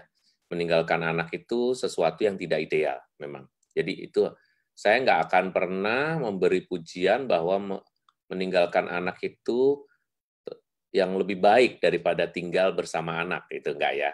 Jadi yang benar memang harusnya tinggal bersama anak, karena anak tidak punya pilihan lain untuk didampingi kecuali oleh orang tuanya gitu. Jadi kalau misalnya kita nggak bisa mendampingi, katakanlah itu suatu peristiwa yang luar biasa gitu ya. Jadi itu kejadian yang extraordinary. We have to gitu. The situation forced me to do it gitu loh. Jadi kita terpaksa melakukannya. Tapi apa yang membuat kita bisa terhibur? Ya itu tadi, kata terpaksa tadi. Jadi yang membuat kita jadi nggak merasa terlalu bersalah adalah saya terpaksa. Dan ini yakinkan diri bahwa saya tidak melakukan ini karena ingin enak-enakan sendiri. Anda harus tetap merasa bersalah kalau ini demi kepentingan sendiri. Misalnya ya, maaf nih, kalau di Jakarta saya juga nemuin banyak nih kasus seperti ini, bahwa pasangannya pindah ke Hong Kong gitu ya. Kenapa pindah ke Hong Kong? Karena di sini berantem terus di Jakarta, jadi pindah ke Hong Kong. Saya juga lagi ada itu loh. Saya juga lagi ada kebetulan ya. Saya juga, tapi saya nggak akan pernah membocorkan rahasia konseling ya. Tapi saya punya klien yang di Hong Kong. Sekarang sedang bermasalah dengan istrinya dan akan segera bercerai gitu. Jadi kalau alasannya itu adalah alasan pribadi untuk saya sendiri, maka Anda harus merasa bersalah kalau meninggalkan anak. Tapi kalau memang itu Anda harus lakukan demi suatu pekerjaan yang tidak mungkin tidak Anda lakukan, kecuali anak-anak akan menjadi lapar kalau Anda terus gitu. Misalnya gitu ya, katakanlah the extraordinary situation should happen ya. Harus terjadi dulu sebelum kita membela diri nih. Nah, kalau itu terjadi ya sudah diterima gitu. Tapi saya tidak bisa memberikan peneguhan bahwa meninggalkan anak di luar pun itu akan menjadi tetap kebaikan ya. Tetapi ada jalan keluar sedikit, yaitu jangan lupa menghubungi anak. Jangan lupa menelpon anak, video call, dan diperhatiin nih gitu ya, diperhatiin. Saya aja memperhatiin banget loh kalau saya beri seperti ini.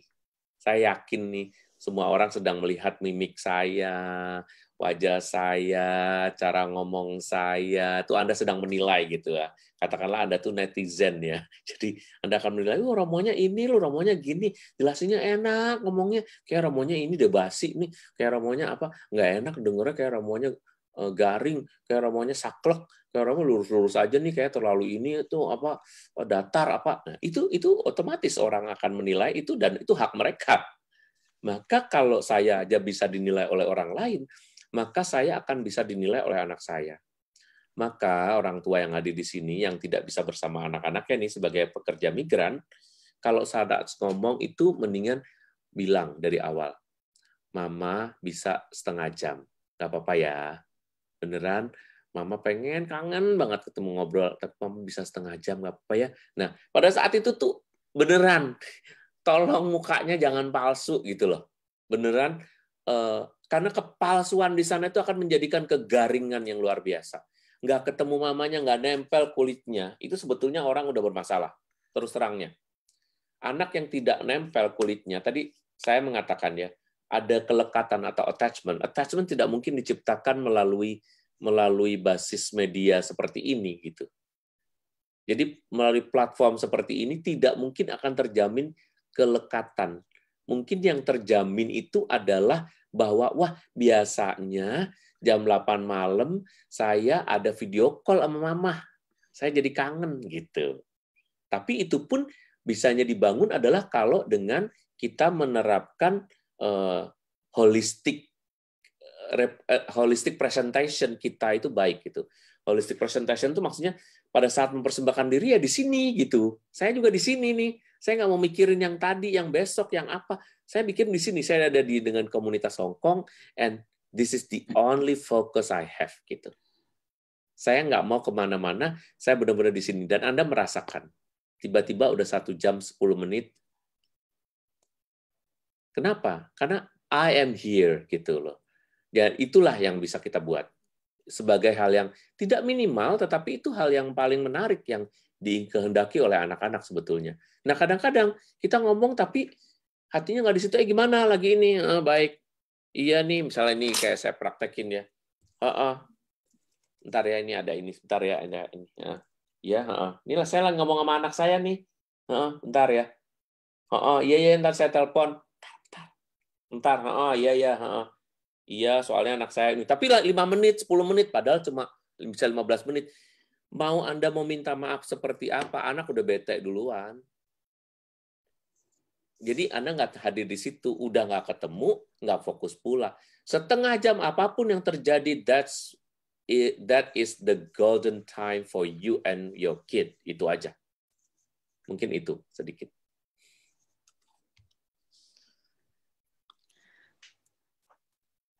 Terima kasih Romo Erwin. Mohon maaf tadi koneksi saya hilang ini. Oh iya, makanya kok tiba-tiba hilang. kehebatan teknologi kadang-kadang. Iya.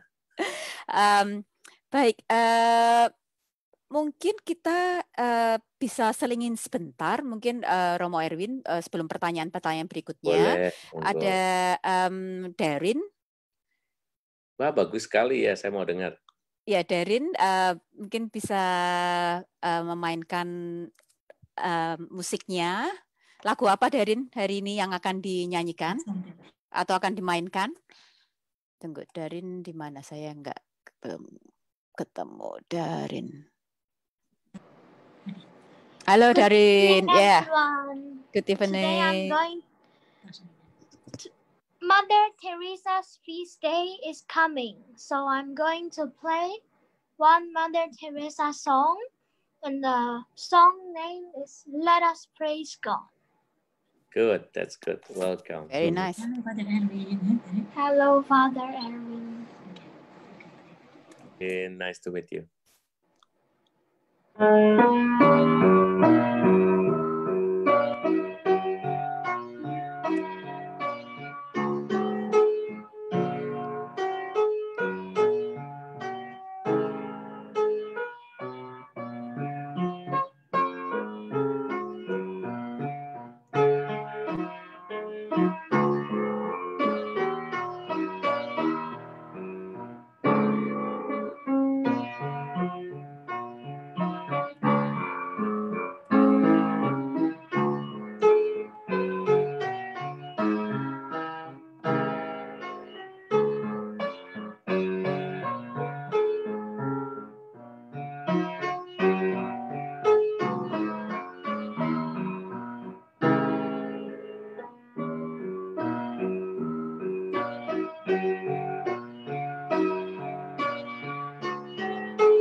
Wow. everyone.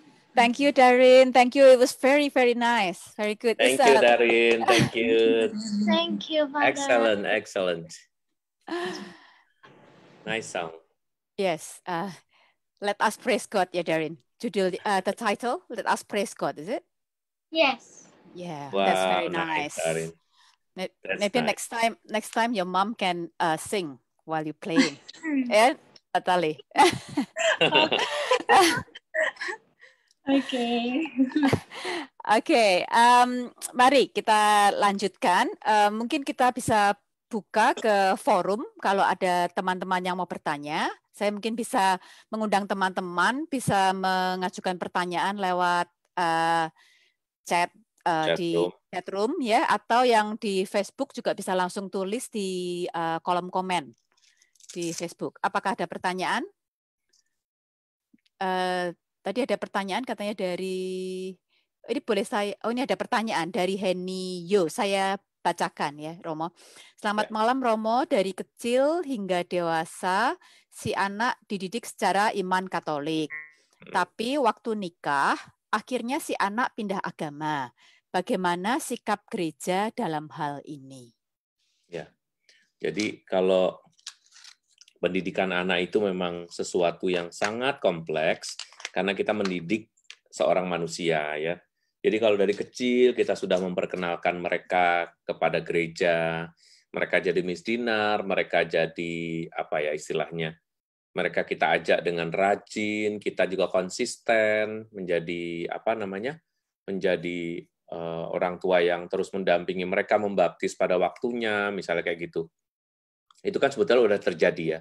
Tapi kita yang mungkin bisa menghibur kita itu adalah faktor X. Nah, faktor X ini bisa terjadi pada saat yang tidak kita duga-duga juga gitu. Jadi perjumpaan dengan significant others yang biasanya ini bisa terjadi dan itu bisa influential juga. Nah, ini yang sekarang disebut sebagai influencer tuh ya. Yang misalnya seorang anak di usia tertentu, kita kan juga nggak bisa mendampingi anak 100% kan. Pasti ada saatnya, tadi saya bilang, anak-anak harus berada di luar, anak-anak harus bermain dengan temannya, anak-anak harus bersosialisasi, semakin tua itu kan harus kemandirian, masa penyapihan makin banyak kan ya. Nah, di usia-usia itu, sebetulnya kalau yang menguasai teknik-teknik edukasi natural, itu jauh lebih beruntung daripada mereka yang mungkin mendidik anak secara textbook gitu ya. Jadi kalau secara tekstual barangkali dikatakan wah harus begini, tetapi kadang-kadang orang tua sekarang itu justru menurut saya sangat textbook, padahal mereka lupa bahwa buku itu dibuat oleh seseorang yang mempunyai keahlian serupa yang ditulisnya itu gitu loh. Padahal tidak semua kita itu mempunyai keahlian yang sama. Misalnya membangun relasi dengan anak melalui emotional quotient atau emotional intelligence. Nah, kita buat anak-anak kita tuh, wah sangat emosional kita bangunnya, kamu baik ya, kamu rajin ya, kamu gini gitu misalnya ya. Padahal si anak belum tentu begitu, belum tentu mempunyai kualitas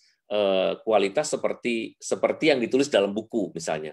Dan kita pun tidak seahli penulis bukunya. Berbeda dengan pada masa zaman dulu ya. Zaman dulu misalnya kalau kenapa saya tetap mau membela orang-orang yang tradisional yang tidak pernah membaca buku misalnya, atau mungkin membaca bukunya sedikit, atau cuma mendengarkan khotbah atau mendengarkan pesan-pesan singkat, tetapi mereka berhasil membuat anak-anak mereka itu menjadi beriman. Nah itu karena apa? Karena mereka membangun relasinya atau building rapport itu dengan anak-anaknya itu dengan cara yang sangat natural gitu. Kadang-kadang melalui kasihan, gini nih contohnya ya. Ada seorang ibu, kebetulan dia Muslim ya, dan ketika teman saya itu ketika SMP, jadi teman sekelas saya nih, ketika SMP suaminya meninggal, bapaknya meninggal nih saya, sehingga dia sejak SMP dia anak pertama tuh, masih punya 3 adik jadi berempat. Dia kemudian hanya oleh ibunya. Nah ibunya ini kan bekerja dengan keras kan, berarti kan untuk membesarkan keempat anak-anaknya ini kan. Nah di kemudian hari ketika SMA, saya menjadi teman anaknya yang pertama ini, dan kemudian saya main ke rumahnya. Kalau main tuh, monggo mas, ayo masuk sini, ininya dia orang Jogja kebetulan ya. Masuk sini loh, mas, diajak main sini, suruh makan. Padahal si anak tadi bilang, maaf ya, ntar kalau misalnya di rumah nggak ada makanan, kita beli di luar aja. Karena dia sendiri tuh punya kehati-hatian supaya ibunya jangan merasa sungkan, mungkin mereka keluarga yang tidak terlalu mampu gitu. Tetapi ternyata si ibu itu nggak pernah mempermasalahkan itu gitu. Dan itu yang menurut saya membuat kekaguman.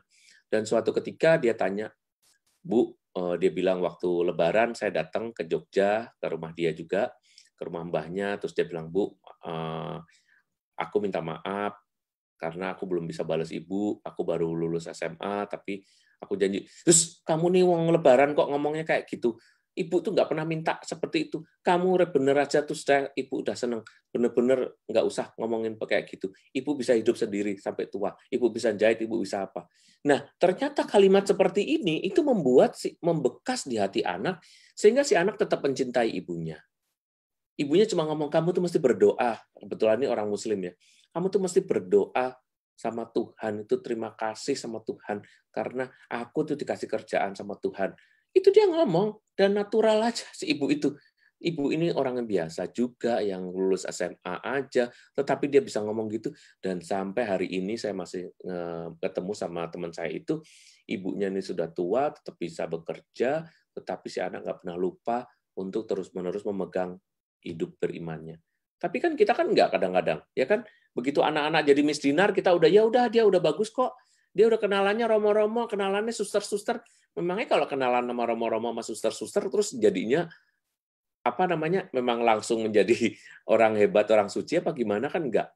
Lihat Santa Monica tuh, ya kan? Kalau kita mau masukkan begitu hebatnya dia itu bukan karena dia itu orang yang gimana hebat atau apa. Dia hebat karena bisa menjadi model yang baik bagi anak-anaknya. Menjadi kegigihan hidup doa dan seterusnya. Bahkan suaminya sampai kemudian bertobat dan anaknya bertobat dan seterusnya. Seluruh keluarganya bertobat hanya karena satu perempuan ini. Nah, menurut saya kompleksitas pendidikan anak supaya tetap menjamin imannya itu menurut saya penting kita tanamkan. Maka kita perhatikan kalau dia nggak ikut misa aja sekali nih misalnya ya. Nah, kita tetap ngomongin tuh, masalahin tuh gitu. Saya tadi pengen ngomong bahwa ibu-ibu itu kan bisa cerewet, ya kan? Nah, kecerewetan ibu-ibu itu yang akan diperhitungkan sama Tuhan nanti supaya dia masuk surga. Kenapa saya bilang begitu? Karena orang itu secara psikologis ya, dia hidup dari ingatan-ingatannya. Ketika suatu ingatan tuh diulang, suatu peringatan dan pengetahuan diulang, maka repeated teaching akan menjadi habit kalau itu diulang. Anak-anak akan sebel, anak-anak akan bosen, anak-anak mungkin akan komentar, mama ini cerewet banget, rempong banget kalau di sini kan gitu. Mama cerewet banget, ngomong terus sama itu terus, tapi dia tanpa sadar tuh sebetulnya. Dengan ngomong itu terus kan berarti sudah teringat. Iya, aku udah tahu, udah hafal. Mama bentar lagi ngomong ini kan. Mamanya coba bilang, sudah kamu lakukan belum? Udah dibuat belum? Udah, mama kan nggak tahu. Oh, terus nanti besok ngomongin lagi. Dia bosen. Tapi nanti someday yang saya bilang tadi, sekarang saya lakukan, kamu dislike apa yang saya lakukan, tetapi someday you will give thanks. Gitu. Kamu akan thankful loh atas perbuatan saya. Itu intinya. Yang saya bilang, mengenal masa kini, masa depan, pada saat anak bisa menjadi mandiri. Termasuk dalam urusan agama sebetulnya.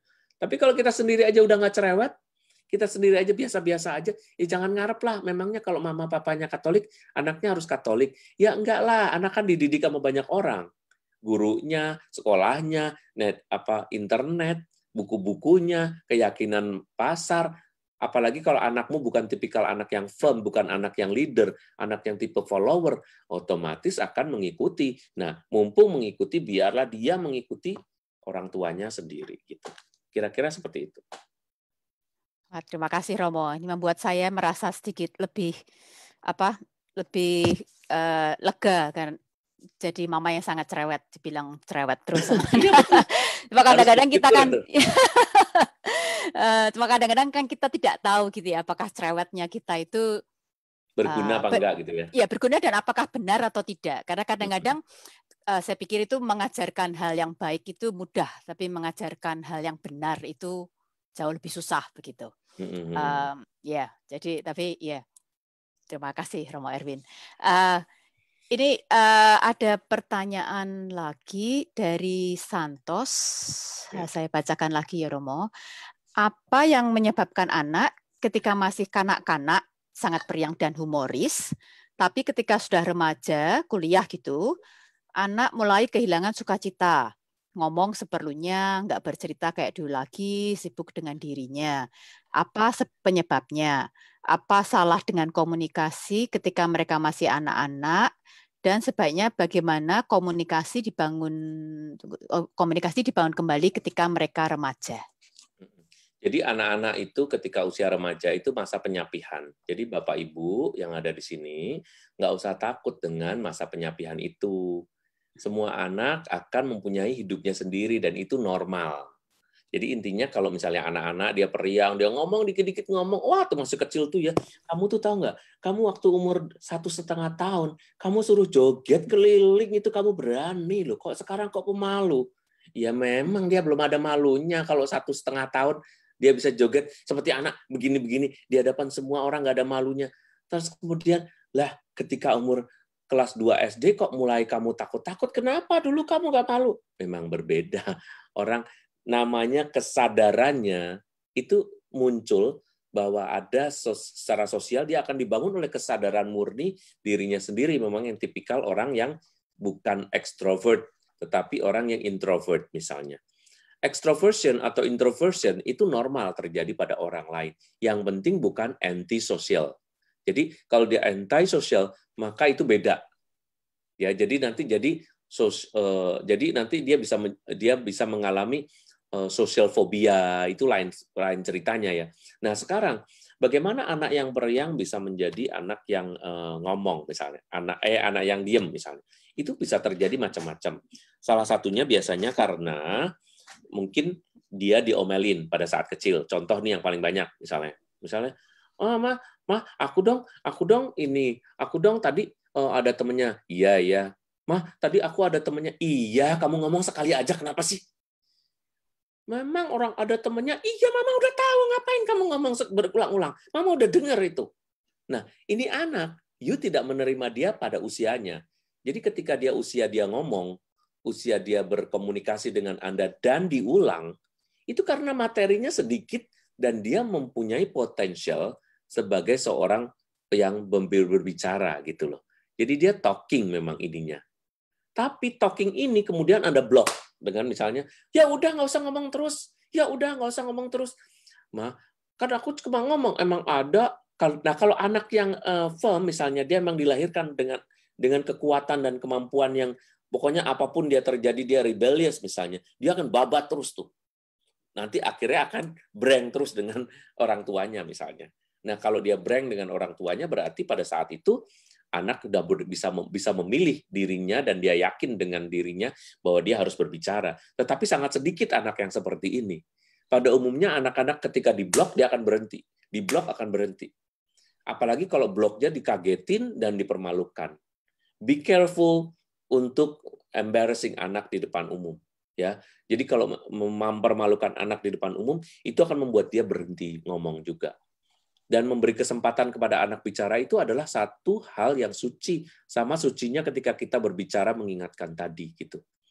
Terus kalau misalnya dia mulai tertutup, ketertutupan pada masa remaja itu penting, bukan hanya harus, tetapi itu penting. Itu tanda bahwa dia sudah punya rahasia.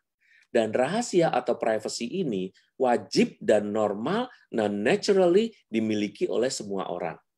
Supaya apa? Supaya orang tetap nanti kepada orang lain pun, ingat, proyek kita itu bukan hanya kepada orang tua, tapi kepada orang lain pun dia tetap bisa punya rahasia. Dan rahasia itu penting. Kalau semua mau diomongin, kita ngomong, ini anak polos banget sih, ini anak culun banget sih, ini anak kok ini open banget sih. Ternyata open banget, culun banget itu ternyata something gitu kan. Bukannya orang yang jujur itu dipuji terus loh. Misalnya, kamu udah makan belum? Belum. Yes, jangan gitu, malu-maluin aja. Bilang, iya tante, apa gimana, jangan numpuk. Ini anak memang kebuka banget, ini open banget.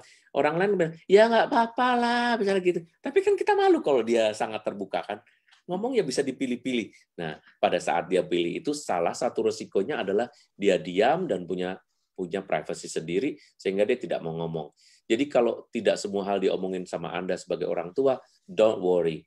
It happens generally to many teenagers gitu, especially teenagers sebetulnya. Tapi kalau sejak kecil udah begitu, berarti ada luka denganmu. Kalau misalnya terjadi sebelum masa 12 tahun ke bawah tuh, nah itu biasanya ada something yang terjadi karena Anda blocking komunikasi dengan dia. Begitu. Cara komunikasi baliknya ya ngomong dengan dia. Mama minta maaf dulu, mama gini. Kamu boleh ngomong loh sekarang. Mama sadar, gitu-gitu. Kalau mau, itu membutuhkan kemauan kita juga untuk mulai terbuka. Terima kasih. Baik, terima kasih Romo Erwin. Apakah ada pertanyaan lagi? Dari kecil hingga dewasa si anak dididik, oh tadi udah ya? Ini sudah, yang ini tadi sudah. Ya. Rasa bersalah selalu membebani hati. Rasa bersalah itu yang selalu membebani hati, apalagi saat dulu anak-anak masih kecil, pengen banget saat pagi tiba ikut disibukkan dengan aktivitas mereka anak-anak. Dinikmati aja rasa bersalahnya, tetapi jangan lupa dijawab. Kalau rasa bersalah ya harus dijawab dengan perbuatan yang benar, telepon, atau mungkin yang benar, tadi saya bilang sepenuh hati pada saat nelpon mereka sekarang ini, menanyakan situasinya dengan sepenuh hati juga. Jadi menunjukkan keibuan melalui dua dimensi seperti ini. Ya, terima kasih Romo. Tunggu, ini ada satu pertanyaan lagi. Ini dari Priscilia Rivini Ruol. Mau ditanyakan sendiri, Mbak Priscilia? Atau silakan ditanyakan langsung. Selamat malam Romo dan semuanya. Saya Priscilia. Bisa dengar suara? Bisa, jelas. Tapi nggak bisa lihat wajahnya nih, mendingan dimunculin deh videonya. Disuruh munculin Mbak Priscilia. Ya, lebih bagus. Ibu mungkin view-nya diganti Bu, supaya saya bisa lihat Bu. Kalau begini kan wajahnya Ibu Anas terus. Halo, Ibu Anas. Iya, diganti Romo. Ya. Terima kasih untuk penjelasannya tentang keluarga yang apa adanya. Saya mau bertanya, saya baru menikah beberapa bulan yang lalu. Ya. Ada beberapa teman atau pada umumnya ada yang sudah menikah, sudah lama menikah, tapi belum punya anak atau tidak ingin memiliki anak dengan berbagai alasan.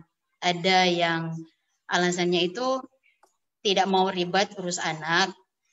Ada juga alasan yang katanya takut gagal untuk mengurus anak. Kira-kira dari Romo, ada nggak hal yang bisa membantu membuat keraguan saya atau teman-teman yang lain mungkin hilang? Terima kasih. Ya, terima kasih. Kalau kita lihat dari pengalaman mempunyai anak itu, pengalaman yang menarik ya bagi banyak orang, karena ini pasti baru. Kalau udah punya anak tuh lain soal. Kalau punya anak menjadi pengalaman yang unik, menurut saya itu yang seharusnya ada dalam diri setiap orang. Jangan sampai jangan sampai kita belajar untuk menjadi manusia. Salah satunya adalah meneruskan apa yang sudah ada. Saya bahagianya begini kalau single. Saya bahagianya gini kalau cuma sama kamu. Nah itu kita nggak beres juga. Mau seksnya tetapi tidak mau punya anaknya. Nah ini yang nggak beres nih orang nih sebetulnya gitu. Kalau mau kasar ya sebetulnya sih seperti itu. Mau enaknya tapi nggak mau. Sebetulnya anak itu juga bukan sesuatu akibat yang gimana ya. Karena menurut iman Katolik juga bahwa memiliki anak itu suatu kegembiraan. Dari kegembiraan yang kita buat pada saat kita melakukan hubungan seksual gitu. Harusnya begitu hukumnya. Tapi kalau kita kan nggak melakukan hubungan seksual itu sesuatu yang menyenangkan, buat memiliki anak itu menjadi beban. Nah, ini kan aneh. sebetulnya sama menyenangkannya mempunyai anak dengan melakukan hubungan seksual nantinya. Kenapa? Karena sebetulnya orang tuh makin dewasa dibuat oleh Tuhan. Saya pun dengan para romo yang hadir di sini harusnya beda dengan waktu saya SMA, dengan waktu saya masih kuliah gitu. Setelah saya jadi romo, ada segala sesuatu harus berubah. Kata-kata saya harus lebih kebapaan, nggak boleh keibuan, misalnya. Kata-kata saya nggak boleh kekanak-kanakan. Kenapa? Because I'm father gitu. I'm a priest. Semua juga gitu. Nah, kalau tidak punya anak terus-menerus, akibatnya apa? Satu, tidak ada tanggungan, sehingga hubungan kalian yang menikah ini, yang nanti akan menjalani kehidupan biasa, itu akan terancam punah. Relasinya akan terancam bubar. Kenapa? Karena tidak ada tanggungan. Tuhan sudah memberi sesuatu yang baik dengan anak, ya, sehingga anak itu akan mengikat Anda dengan pasangan. Mengikat salah satunya apa? Karena ngurusin seseorang. Perhatiannya nggak cuma aku sama kamu. Kalau kita nggak punya anak kan perhatiannya kamu ini. Kamu makannya jangan bunyi. Nanti sebentar lagi. Kamu juga bunyi. Kamu ininya jangan banyak-banyak. Itunya kebanyakan. Nanti kamu lemak melulu. Nanti kamu sakit. Jadi tiap hari cuma tektokan aja berdua gitu. Tapi kalau ada anak kan nggak. Mungkin dia makannya bisa lebih banyak. Kenapa? Yang diurusin anak. Kamu udah makan deh. Ayo makan sini. Aduh jangan gitu nih. Ngurusin ini. Bapaknya makan apa yang lemak-lemak juga boleh. Kenapa? Karena fokusnya nggak cuma satu, nggak ngebosenin hidup gitu loh. Daripada hidup cuma berdua sama dia orang, apa maksudnya? Hidup sama-sama kamu aja gitu kan? Ngelihat dia orang kan makin lama makin jelek. Kalau ada anak tumbuh generasi baru, itu makin bagus. Jadi kita memandang nih pasangan kita yang makin apa namanya secara fisik berkurang, tetapi kebijaksanaannya bertumbuh karena apa? Ada anak. Dan kita melihat kalau mau melihat fisik yang makin bagus, ada cerita-cerita kebaikan, misalnya anak nih lihat, aduh kamu udah bisa jalan, seneng. Nanti mau buat salah dikit, mau selingkuh, aduh udah ada anak gitu. Jadi itu semacam rem ya. Menurut saya semacam rem.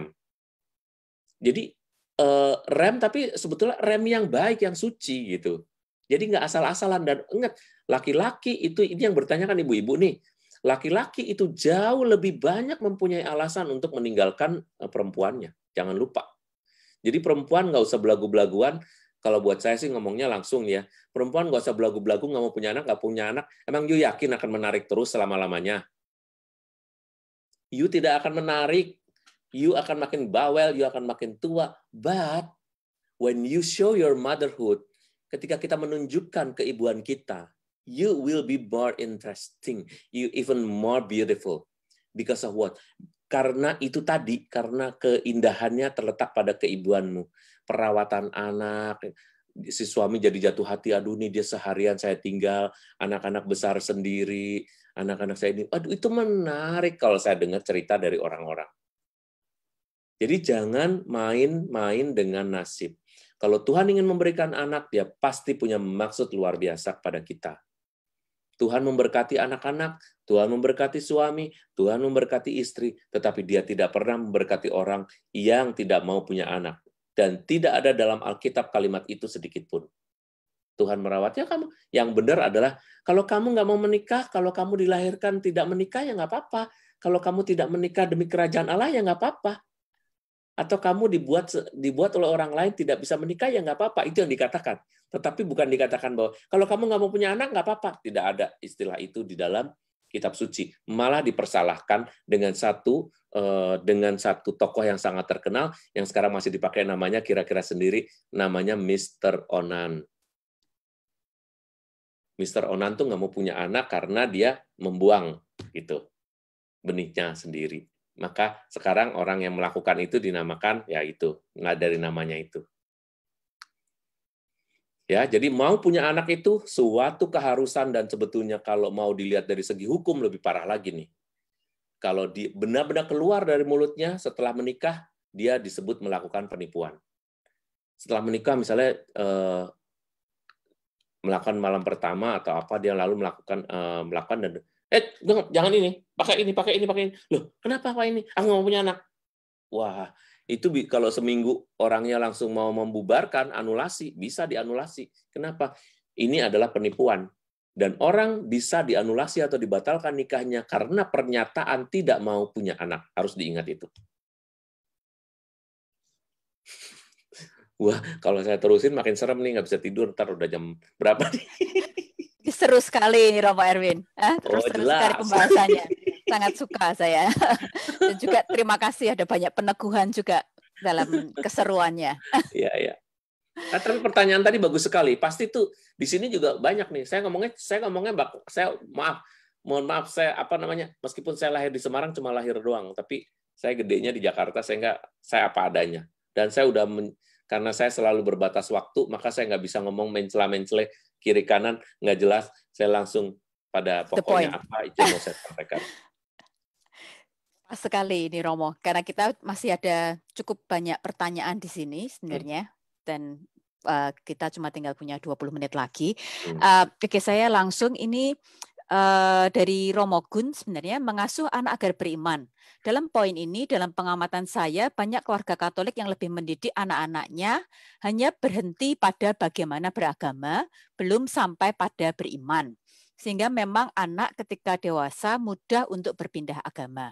Bagaimana soal isu menghayati soal iman dan agama ini? Pertanyaan yang bagus, Romo Gun. Kalimatnya ada pada kata kerja menghayati. Ya, jadi tadi kan Romo Gun menyampaikan bagaimana supaya anak menghayati. Hayat itu artinya bahasa Indonesia artinya hidup, menghidupi gitu.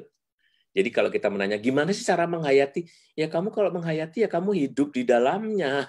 Jangan menghayati itu bukan memikirkan gitu. Menghayati itu bukan cuma apal doa. Menghayati itu apa? Dalam hidup kamu terapkan. Kamu ngerasa sedih, ngomong sama Tuhan dong. Kamu kan punya Tuhan gitu. Cara ngomongnya tuh gitu. Bukan cuma kamu udah hafal doa Bapa Kami belum? Kamu udah ikutan misa belum? Misa hari ini kamu nggak datang kenapa? Kamu ini itu ngecek benar. Tapi ada sisi yang lebih hayat lagi, lebih hidup lagi, even deeper itu adalah soal bagaimana how to menghayati dalam arti menghidupi, to live in that question or apa ya, dalam peristiwa hidupnya itu dia bisa nyambungin itu peristiwanya itu dengan pengalaman. Misalnya nggak keterima di sekolah favorit. Udah doa belum? Udah. Nah, kalau pertanyaannya gitu malah menyesatkan. Kenapa? Udah doa kok nggak dapet? Ayo, kan gitu. Tapi udah doa belum? Udah. Berarti itu jawaban Tuhan. Loh, kan aku mintanya kan bukan jawaban. Aku mintanya aku lulus. Kamu kalau ngomong sama Tuhan, bukan begitu. Berbicara dengan Tuhan itu berarti Tuhan akan memberikan yang terbaik dalam hidup. Tuhan akan memberikan sesuai dengan kebijaksanaannya. Kalau kamu udah berdoa, Mama malah yakin, oh berarti sekarang kamu nggak keterima pun itu sesuatu jawaban dari Tuhan, bukan pilihan kamu sendiri karena kamu udah belajar, kamu udah berdoa, kamu udah belajar bersama, tapi kamu nggak dapet universitas yang kamu inginkan. Jawabannya Tuhan itu. Kok bisa begitu? Ya, coba kamu bertanya dalam dirimu sendiri. Kamu yakin nggak dengan pilihan kamu? Kamu ini nggak? Nah, kita ada bahan untuk ngomong. Tapi ingat ngomongnya, jangan nyalahin dia. Karena anak-anak yang sedang belajar untuk menghayati itu perlu mendapat peneguhan bahwa pekerjaannya atau usahanya itu adalah sesuatu yang bagus. Tetapi jauh lebih bagus kalau Tuhan juga mengatakan, that's good. It's good for you and it's good for me. And my answer is yes. Because there are 3 answers yang bisa diberikan oleh Tuhan, yaitu ya, tidak, dan tunggu. Jadi kadang-kadang untuk menghayati itu kita harus memberikan penghayatan mengenai jawaban Tuhan ini. Jadi tidak semua hal kalau ditidakkan terus orang langsung pindah. Itu mah jadi kutu loncat, tidak menarik. Kalau orang Katolik pindah agama, saya sih bilang, kenapa pindah agama? Ya sih gara-gara kemarin dia nggak dapat kerjaan, terus dapat dikasih kerjaan orang, terus dia pindah. Oh bagus deh lo pindah. Wah bagus lo pindah. Ya kita dapat umat model begini mah nggak bangga. Dia juga nanti dapat apa lagi? Dapat bini yang beragama lain lagi, dia pindah lagi. Kenapa? Karena imannya adalah iman bisnis. Sejauh saya dapat. Tapi kalau iman yang non bisnis tuh dalam susah dan senang saya tetap ikut. Why? Because good. Kita melihat bahwa Tuhan hadir dalam setiap peristiwa gitu. Bukan hanya Tuhan hadir dalam peristiwa bersejarah yang membuat kamu bisa belajar dengan baik, kamu nggak belajar, tiba-tiba pertanyaannya yang kamu pelajari itu doang, itu yang ditanyain dalam ujianmu. Itu sih cerita-cerita lama keberuntungan, mujizat yang nggak boleh terjadi terus-menerus. Mujizat itu adanya selama hidup tuh sekali, 2 kali bagus. Kalau tiap hari itu bukan mujizat, itu main lotre, judi. Gitu. Misalnya kayak gitu. Jadi menurut saya pertanyaan yang bagus, how menghayati. Bagaimana menghayatinya? Bagaimana memasukkan kehidupan orang bukan hanya beragama, mengimani, tapi juga menempatkan Tuhan menjadi pusat dalam hidup saya.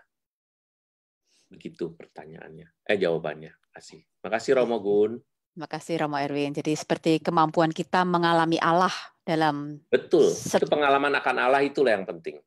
Dalam setiap kehidupan kita ya Romo. Betul. Baik. Berikutnya pertanyaan dari, saya nggak tahu dari siapa, ini hanya ada pertanyaan, orang tua tidak sempurna, juga punya luka batin dan kebiasaan buruk. Bagaimana memutuskan siklus ini, vicious cycle?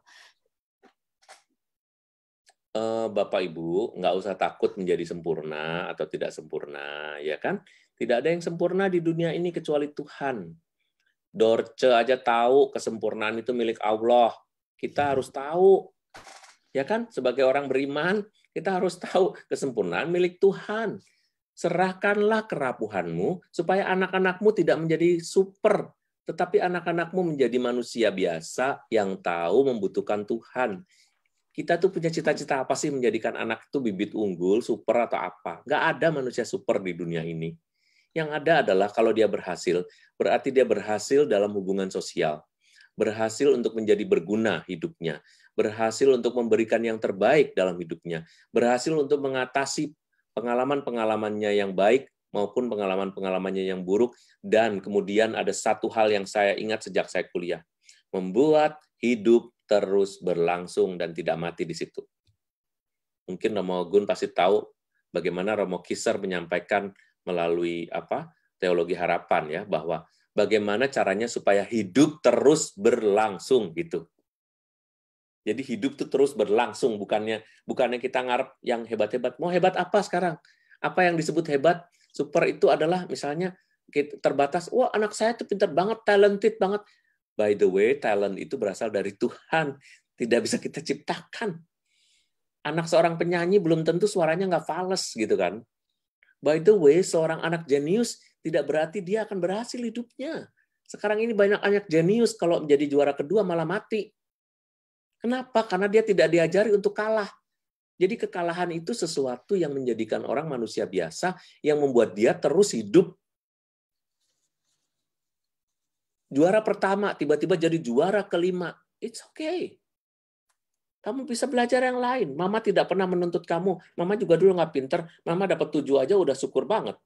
Kamu udah sekarang nilai kamu 9, 8,6. Ya kan anak-anak di Indonesia tuh nilainya segitu-gitu loh. Yang zaman dulu itu kita dapat nilai 8 itu udah gede banget. Sekarang tuh nilai 8,5 tuh katanya under average udahan. Ya kan? Below average, dan itu aneh menurut saya. Tapi sekarang anak dituntut begitu. Ibu-ibu pada marah, saya ingetin. Ibu, Bapak, you marah. You ingat dulu masuk SMA berapa nilai rata-ratamu? NEM kamu berapa? 6,5. Nggak usah belagu nyuruh anak dapat 8,5 dibilang kurang. Kita nggak sempurna, kita jangan menjadikan anak kita sempurna. Itu akan jadi pressure gitu menurut saya. Pressure itu akan memberikan pada anak sesuatu yang tidak baik, seolah-olah hidupnya gagal gitu. Ingat loh, pernyataan orang tua kalau anaknya itu attach banget sama orang tuanya, pernyataan orang tua itu bisa menjadi lidah api loh, betul. Yang akan bukan hanya didengarkan oleh dia, tetapi akan menjadi lidah api. Waduh, orang tua gue yang ngomong kayak begitu loh, gitu. Jadi kalau dalam bahasa Jawa itu ada itu geni, nah itu tuh. Itu maksudnya air ludahnya tuh semaksa api, jadi membakar langsung. Kalau orang tua aja saya sampai ngomong begini, kamu kenapa? Ini kegagalan banget kamu dapat segitu. Nah itu bahaya orang tua ngomong begitu tuh, anak-anak bisa depressed gitu. Karena apa? Karena dorongan yang salah. You tidak sempurna, nggak usah jadi sempurna. Tidak ada manusia. Dia nggak bisa pinter, nggak pinter dalam berkata-kata, nggak pinter dalam sekolah, tetapi dia punya kemampuan listening yang bagus. Dia bisa menjadi seorang good counselor misalnya. Dia nggak punya kemampuan matematika. Udah terbukti matematika itu bagiannya bawah dibandingkan dengan kecerdasan emosi, kecerdasan spiritual di atasnya. Ngapain kita mesti menjadikan anak kita sempurna dalam hal apa? Nggak ada. Oke, terima kasih. Baik, terima kasih Romo Erwin. Pertanyaan berikutnya ini dari Suryati. Malam Romo, saat remaja anak pingin pacaran, apa sebaiknya dilarang atau diberi izin? Kalau dilarang takutnya bohong, diam-diam pergi dengan calon pacar. Jadi dia apa namanya, backstreet gitu ya? Enggak, dia tanyanya apakah sebaiknya diberi izin karena masih remaja, jadi mungkin masih dianggap terlalu kecil. Jadi kalau orang tuanya remajanya remaja ukuran berapa nih? Ini enggak disebut umurnya. Mungkin ya. Gini, kalau remajanya masih SMP, biarkan aja. Mereka bergaul dengan orang siapapun. Yang penting kita jamin, ingat, kamu nggak boleh melakukan hubungan seksual. Itu kalimat yang udah nggak usah dirangkai-rangkai, sudah nggak usah pakai bahasa-bahasa manis, bahasa-bahasa edukasi atau apa. Kalau udah SMP tuh ngomongnya gitu aja. Ingat, kamu nggak boleh pakai hubungan seksual. Ingat, anak orang bisa hamil kalau anaknya laki. Kalau anaknya perempuan, ingat, you bisa hamil. Yuk hati-hati, nggak baik untuk Tuhan. Tuhan tidak menginginkan perzinahan. Ngomong aja gitu langsung. Kenapa? Karena Tuhan menginginkan semua orang tuh pada saat menikah itu suci. Itu harus diomongin lagi loh. Kadang-kadang sekarang itu kalian ya, mohon maaf nih saya harus ngomong begini. Kalian tuh terlalu meremehkan hal yang suci seperti ini gitu loh. Harusnya disebutkan sejak kecil. Bagus tuh kalau orang jalan di altar menuju altar itu suci, bersih. Mungkin itu mulai SMP diomonginnya. Jangan kalau udah mahasiswa baru diomongin, udah telat, udah lama kejadiannya. Misalnya dia jadi timbul rasa bersalah. Tapi saya selalu mengingatkan pada mereka yang akan menikah, ngaku dosa. Kenapa Romo ngaku dosa? Mau saya omongin dosa kamu? Saya bilang. Saya tahu loh dosa kamu, saya bilang gitu. Tadi kan saya baru aja kasih tahu soal seksualitas. You did that, okay? Yes, saya bilang gitu. Isn't it? Ya paling ini satu tuh sama aja, ngaku dosa sebelum ini, karena itu tidak baik orang itu. Dan sampai dengan hari pernikahanmu jaga diri, nggak usah berhubungan seksual supaya ini. Kenapa? Saya melihat situasi di sini di Jakarta ini kayak begitu. Pernah saya membuat satu program discovery dan anak-anak melakukannya gitu. Maka saya ngomong hal yang seperti ini. Jadi sebetulnya bukan soal agama aja gitu. Soal seksualitas itu juga sesuatu yang harus kita bicarakan gitu ya. Kita ngomong seksualitas, anak melakukannya. Terus anak kita hamil, apa bisa jadi itu urusan seks diomongin? Kan nggak bisa. Sejak umur berapa itu Romo tadi disarankan? Sejak SMP diomongin. Karena saya ngajar di SMP untuk seminar-seminar kecil itu sejak SMP kelas 1 udah diomongin tentang seksualitas. Kan mereka dapat pelajaran biologi. Iya, betul. Ini saya cuma cerita singkat aja, karena kalau seperti di Hong Kong sini ini kan mungkin seperti lain gitu ya Romo ya. Jadi seperti anak saya gitu yang waktu itu baru SD kelas 1, itu di sekolah itu sudah dibacakan buku. Ini jadi di sekolah dibacakan buku, dan di buku itu intinya menceritakan tentang keluarga dan bagaimana keluarga itu bisa memiliki satu ayah, satu ibu, atau dua ibu atau dua ayah. Dan itu waktu terus terang waktu saya mendengar itu saya kaget gitu. Ini kelas 1 SD sudah dibacakan buku seperti itu. Jadi sepertinya malah mungkin sepertinya kalau seperti di negara seperti di Hong Kong atau negara-negara maju yang lain mungkin harus lebih awal lagi gitu. Mungkin ya. Saya kira itu tergantung pada situasi setempat. Saya nggak tahu seperti itu, tetapi menurut saya di era internet ini memang mungkin bisa lebih awal lagi ya, karena orang bisa mengakses itu sejak awal. Betul. Dan juga sekolah-sekolah itu kadang-kadang kita tidak tahu juga apa yang akan diberikan gitu kepada anak. Gitu. Baik. Terima kasih Romo. Ini berikutnya status anak itu. Tunggu. Romo, gimana status seorang anak-anak dalam gereja. Kalau ayah dan ibunya belum menikah secara gereja Katolik, tetapi tetap hidup bersama. karena terhalang status gereja salah satu orang tuanya yang belum batal perkawinan dengan sebelumnya. Apakah aturan gereja anak tersebut bisa dibaptis atau tidak?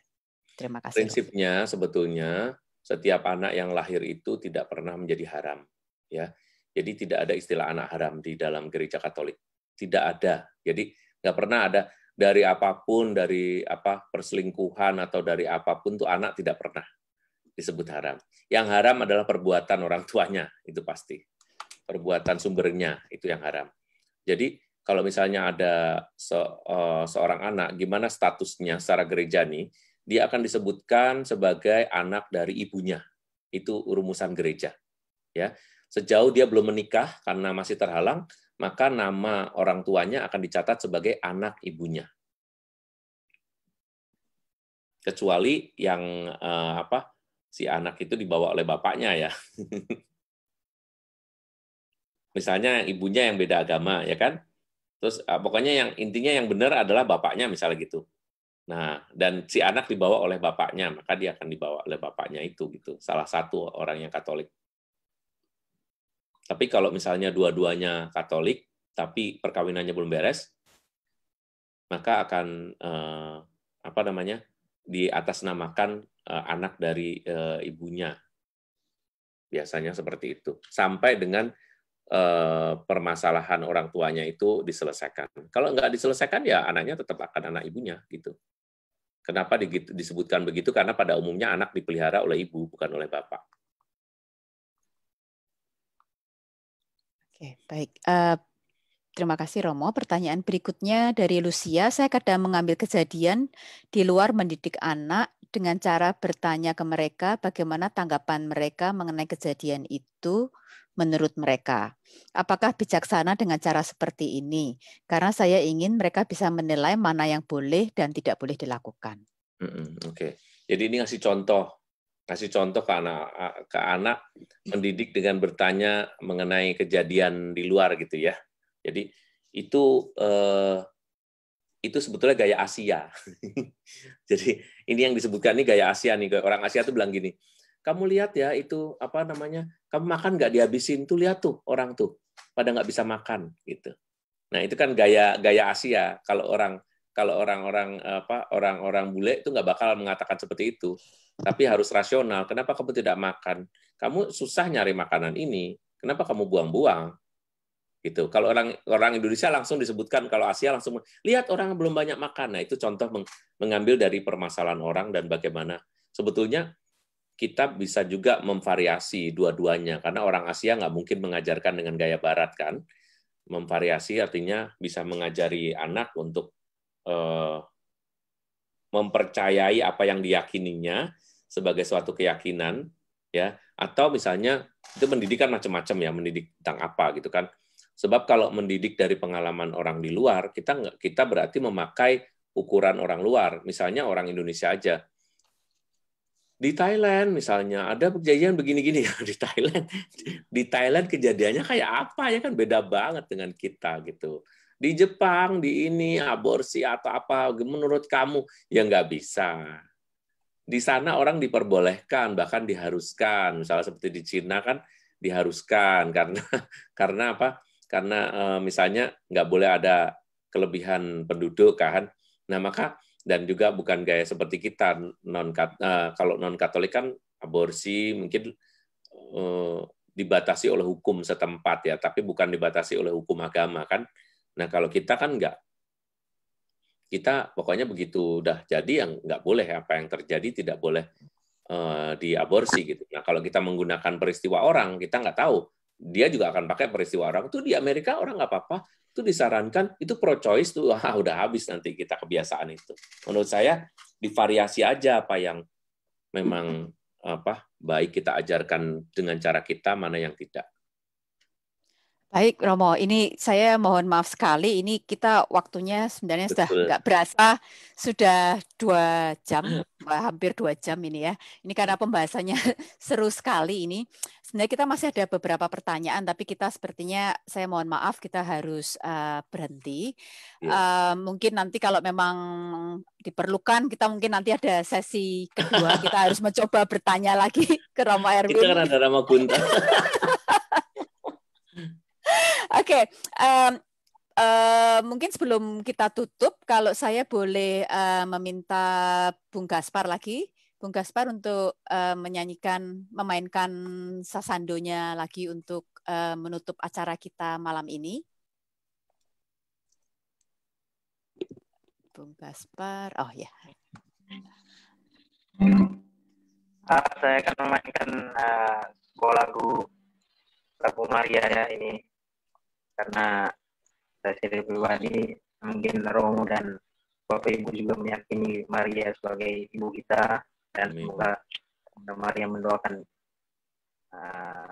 keluarga kita masing-masing agar semakin hari semakin baik ya. Saya kira ini lagunya mau tahu ya.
Terima kasih sekali, Bung Gaspar.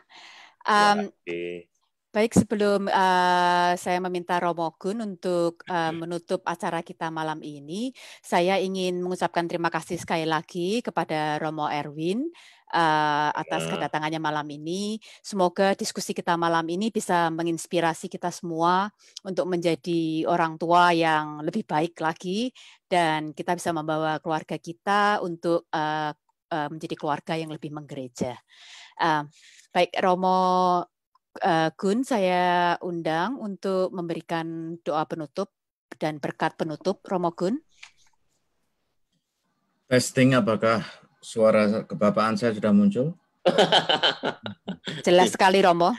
Jelas sekali, Romo. Untuk Romo Erwin, saya bukan spesialis pendidikan anak-anak, jadi memang harus diundang lagi Romo Erwin lain kali. Karena spesialis saya cuman doa penutup atau doa makan. Maka mari kita bersama-sama mengambil sikap doa untuk menutup perjumpaan kita, diskusi kita kali ini. Dalam nama Bapa dan Putra dan Roh Kudus. Amin. Allah yang kekal dan kuasa, kami bersyukur atas kesempatan yang indah boleh berbincang-bincang dengan Romo Erwin berkaitan dengan kehidupan keluarga, secara khusus bagaimana mendidik anak-anak kami. Semoga berkat perjumpaan, diskusi, tukar pikiran, kami semua diinspirasi untuk semakin bertekun di dalam tanggung jawab kami, khususnya untuk mewujudkan janji-janji perkawinan kami. Untuk itu berkatilah ibu-ibu atau keluarga yang menghadiri webinar ini dan juga teman-teman PMI yang tidak bisa hadir karena kesulitan. Semoga mereka semua senantiasa diberkati, khususnya di dalam membangun keluarga meskipun dalam situasi yang tidak ideal, senantiasa berkomunikasi dengan anak-anak mereka yang jauh. Dan semoga berkat-Mu senantiasa melimpah dalam diri mereka semua. Terpujilah Engkau kini dan sepanjang segala masa. Amin. Tuhan sertamu dan sertamu juga. Semoga Allah yang Maha Kuasa memberkati kita dalam istirahat kita malam ini. Bapa dan Putra dan Roh Kudus. Amin. Romo, Bapak Ibu, terima kasih. Terima kasih Romo Erwin, terima kasih Romo Romo Gun, terima kasih semua. Pritia, kita mau